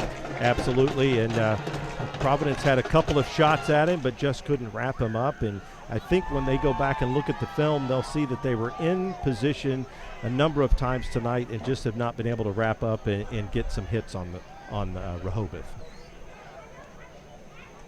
So it's going to be a straight run to Hardy. He goes right up the middle. They've had some success there in the second half and give him 7 yards on that play. Yeah, good display of sportsmanship at the end of that play. Harrison Mims with a nice tackle, helped up 34. 34 turns around, gives him a pat on the back. That's what you want to see. These kids are playing their hearts out, giving it their best effort. They're tired, they're hot. They've been wanting to play. They're tired of playing against each other in all these practices, and then to see good sportsmanship on display from both sides, that's what you want to see in high school football. Second down and 7. Hardy stays in there, goes up the middle. Well, they've had some success, and just give him about 2 yards on that. It's going to bring up a third down and 1, or is that going to be a fourth down and 1? Yeah, several Eagles in on that play. I saw 53, Tyler Wilkes, who's been battling some injuries and some pain throughout this game. I think 28 may have been on that play as well. That's Luke McClurkin. So we weren't expecting to see as much of Hardy tonight. We thought we'd see much more of Austin. Hardy on the night, 135 yards. He gets the call again, once again up the middle, and a good tackle, but it's going to be enough for a first down, giving 2 more yards there. And Rehoboth just keeps the clock running and keeps the drive alive. And it's a good night for Hardy. I don't know if he expected to get this much work, but, he's on his way to a 150-yard night, and a good night for him. And on Rehoboth's side, they save Austin. Yeah, Hardy's only a sophomore, and he's really put on a show tonight. So a lot of good football to be left to be played for this young man. And he's got some good size, too. He's shorter, but very stout and hard to bring down. And typically the first guy tonight has not been able to take him down. So Arroyo's going to sprint out to the right, just a sprint the whole way for the quarterback. He's going to keep down the sideline. Looks like he's going to go in for the touchdown. No flags. Nobody called him out of bounds, and it looks like it's going to be a 43-yard touchdown run for Arroyo. And earlier in the game, I said that he hadn't been much of a running threat. They saw something there and just went out to the left side and somewhat went in untouched, 43 yards. Yeah, the kid is an athlete, no question about it. He shows his athleticism there on that run as he ran around the left side, saw a little bit of daylight, and turned it into a great touchdown run. Obviously with this being his first real game as a varsity, or first game as a varsity player, there's going to be some good things out of this kid as the year goes along for Rehoboth. I know they've got to be excited about what they've seen from him tonight. So here they are trying to extra point again, which has been an adventure all night. We'll see what happens. And that one looks like it's up and good and successful. And so 34-7 now is the count with 6:40 to go. And Rehoboth looking at almost 300 yards rushing. And the Rehoboth we saw in the first two drives is not the Rehoboth we've seen since. No, certainly the game has turned. When the first couple of drives, I felt as if we had quite an opportunity to make this a good game and possibly even win this game. But you're right, they've certainly turned it up a notch or two while we've struggled to, in basically every aspect of the game, offense, defense. We just haven't been able to put it together yet. But what do you expect, Mike? This is a very young team. We knew that coming in. Not really shocked as I'm looking at the score. Certainly was hoping it wouldn't be what we're seeing right now. But can't say that we're totally shocked based on the fact that Rehoboth is in the second year of a Pate Harrison regime. Their program is building, certainly with a 90-something player roster, and our roster being somewhat diminished. This is not a shocker. And we haven't talked a lot about it tonight, but it is a 5A school taking on a 3A school, and Providence would be considered a smaller 3A school as well. And depth plays a big part of it.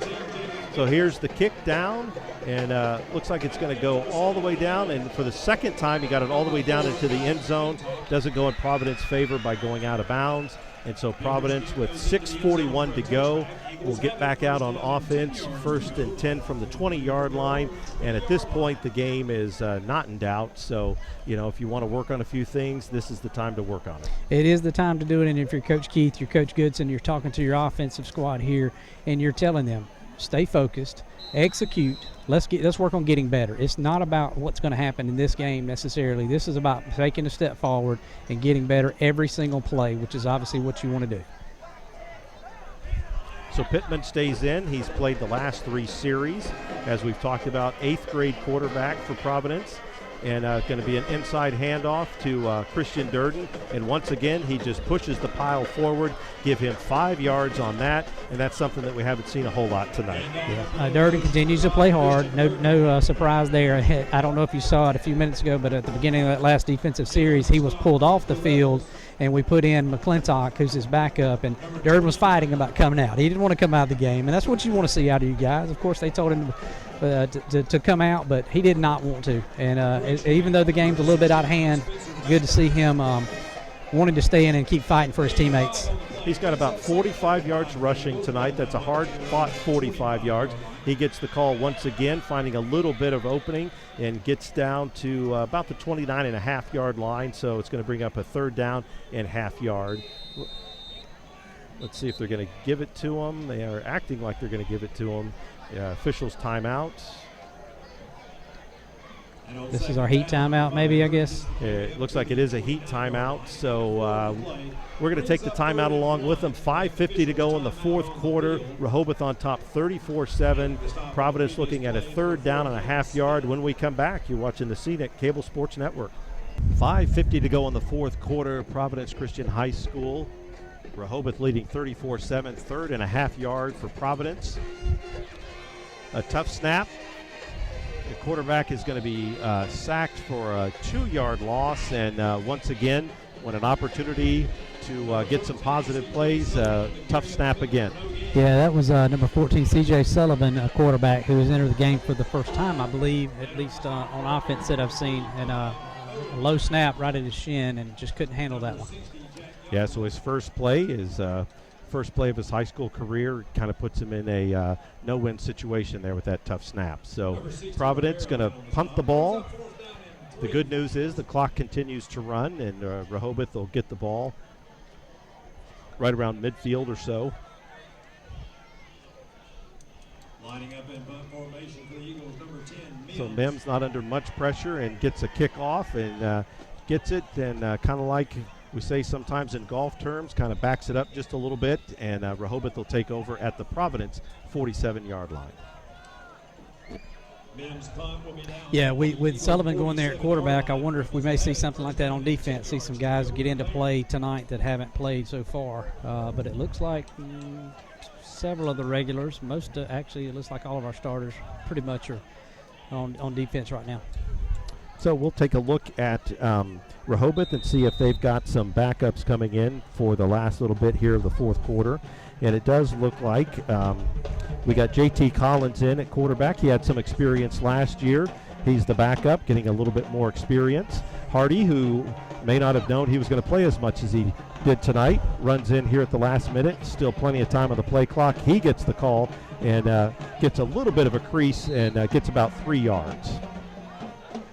Yeah, trying to see who's in on that tackle. Looked like 35. I believe that's Connor Odom for us for the Eagles on the stop there.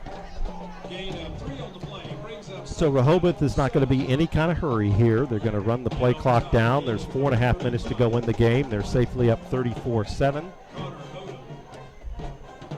And once again, Hardy, a little bit of a crease, just runs it straight up the field and not really trying to make many moves. Just hold on to the ball and get as much as you can. Yeah, that's 35 again. Odom fighting off the tackle, the block there to make the tackle for the Eagles. And Hardy getting up close to 150 yards on the night. Austin had 58 yards, and then with that 43-yard run that Arroyo had there on the last score, you now have 3 players for Rehoboth with 55 or more yards rushing, and they're going to come up on 300 yards rushing for the night.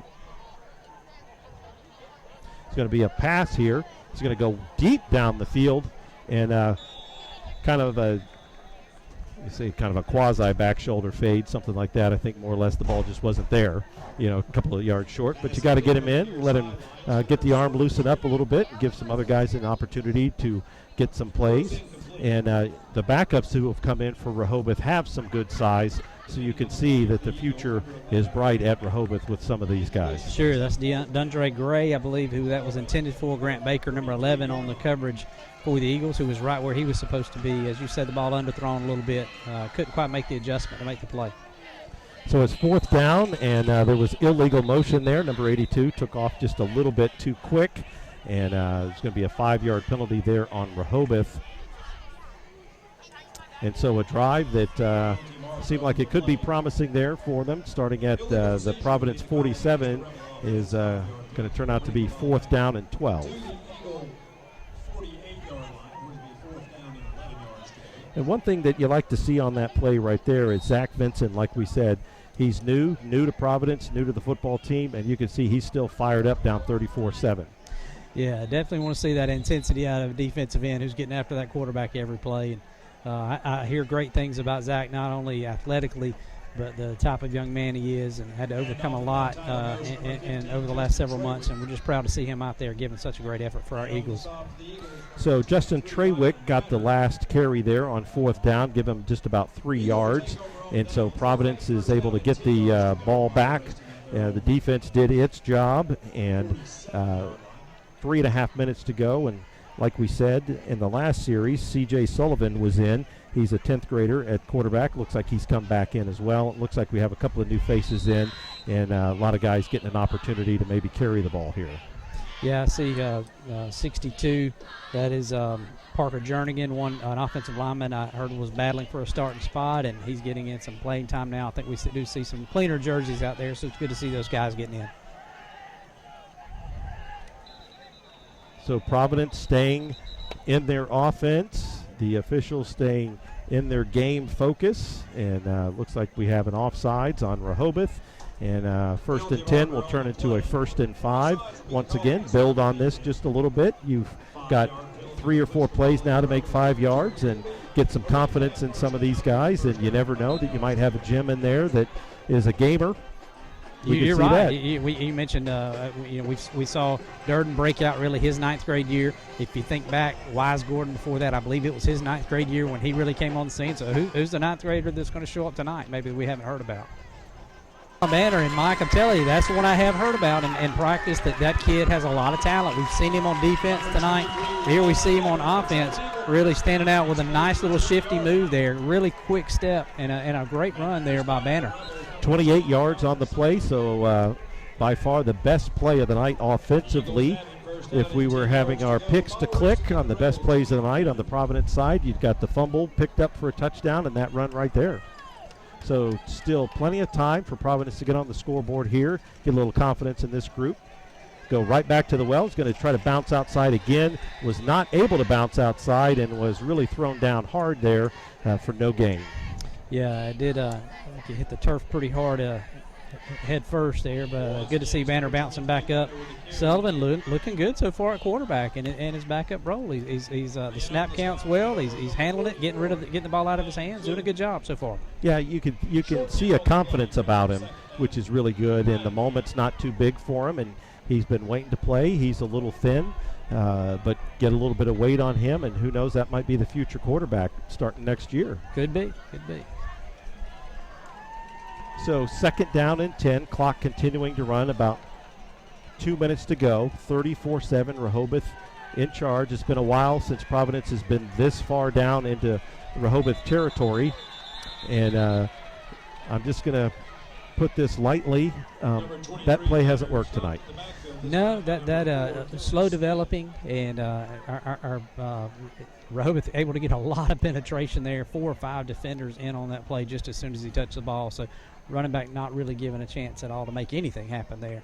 Yeah, need to work on that one this week, and Providence will be back in action quick. They'll be on Thursday night taking on Northside Methodist, and so it's going to be a short week for the football team following this one. Take a look at the film and get right back to practice. And sometimes when you're on the short end of a 34-7 game, it is nice to get back out on the field quicker than normal, because a lot of things you want to work out, and a lot of those guys like Harrison Mims, Christian Durden, and a lot of those veterans, Jonathan Wells, they want to get back out there. Certainly do. It'll be a big week of practice for those guys to clean up some of the mistakes we've seen, try to remain healthy, and then you go play a crosstown rival. Northside is new, of course, fairly new to the High School Athletic Association here in Alabama. They're not a region game yet. They probably will be in our region after realignment next year, which will take place the first 2 years. They have to sit out. They're not playoff eligible, so they're not in an area or region race. But next year that probably will change. I'm assuming that. Depending on the numbers, we probably will be in the same region as them. So anyway, it's a rivalry of this building. It's something good for the city. It's good for these kids who've grown up knowing each other, and some of them gone to school together before. Some of them have obviously probably even played sports together before in the rec leagues and different things. And so that's a big game next week. Rivalry rise for the Eagles, and you certainly know they're going to be focused at practice and ready for that game. Well, 4 or 5 years ago, there was a number of kids who left Providence and went to Northside, and a lot of them play football, so the guys do know each other. Last year, if you remember, that was a 71-35 game, but both teams going to look a lot different this year than they did this time last year. 3rd down and about 16. A little pitch play. It looks like it was going to be a pass, and a halfback pass, and did not work. And anything that's to the outside has just really been slow developing tonight for Providence. It has been. Timing on those plays a little bit off, and not able to hold off the defensive ends and the DBs long enough for our running backs to really see what's in front of them and be able to make a move most of the time. So poor Ryland Banner had that wonderful 28-yard run, and the ensuing 2 times he's lost 23 yards. And so when he looks up his statistics, going to say he had 5 yards, but that 28-yard run showed some of the glimpse of what he could do. So 4th down and 600 yards. We'll see what Providence is going to do. He's going to go up top. Sullivan did, and overshot his guy. He did. I liked the way he stepped back, stepped into the throw, and there's no lack of confidence there. That's what you want to see out of your quarterback. Obviously, it would have been great for it to be on target, but Sullivan didn't hold back on that. We've got a Providence Eagle player down that looks like Connor Odom, 35. Hopefully just a cramp. My guess would be as hard as he's been playing tonight, and here at the end of the game, that's probably what it is he was trying to stretch that route out into a long touchdown catch. Well, Providence historically not known for its passing, very much a rushing attack, very much has that inside handoffs and tries to get to the outside a little bit. That is a nice looking pass, even though it was 5 yards over their head. It shows there's some opportunities that they can do. And again, he's throwing that against the 5A team that's got a lot of guys on their side. So Rehoboth takes over with 24 seconds left. They're just going to go into a victory formation once Odom is off the field and wrap up this 34-7 win.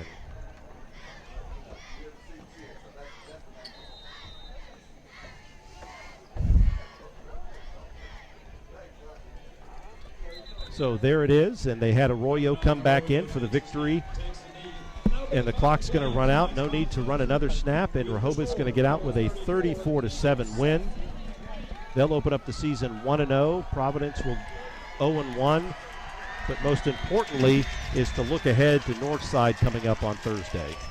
Yeah, you're right, Mike. And if I recall, that may have been the longest football game of my life last year. You said 70-something to 30-something, and I hope that next week goes by a little quicker.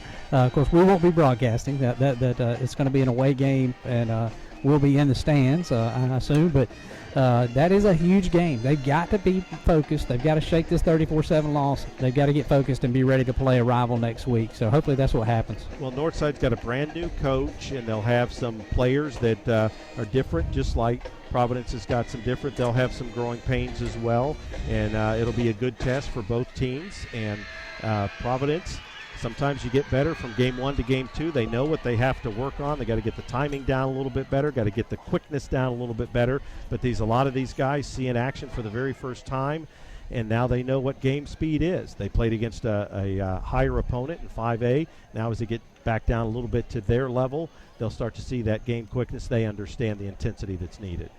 Yep, it'll be, hopefully, like you said, from game 1 to game 2, a lot of improvement. We'll be ready to go next week. All right, for Corey Driggers, I'm Mike Bridges. Hope you enjoyed tonight's game. Rehoboth winning 34-7. You've been watching Scenic Cable Sports Network, and we will see you at the next Providence home game.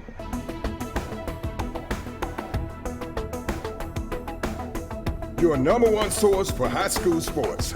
You're watching the Scenic Sports Network.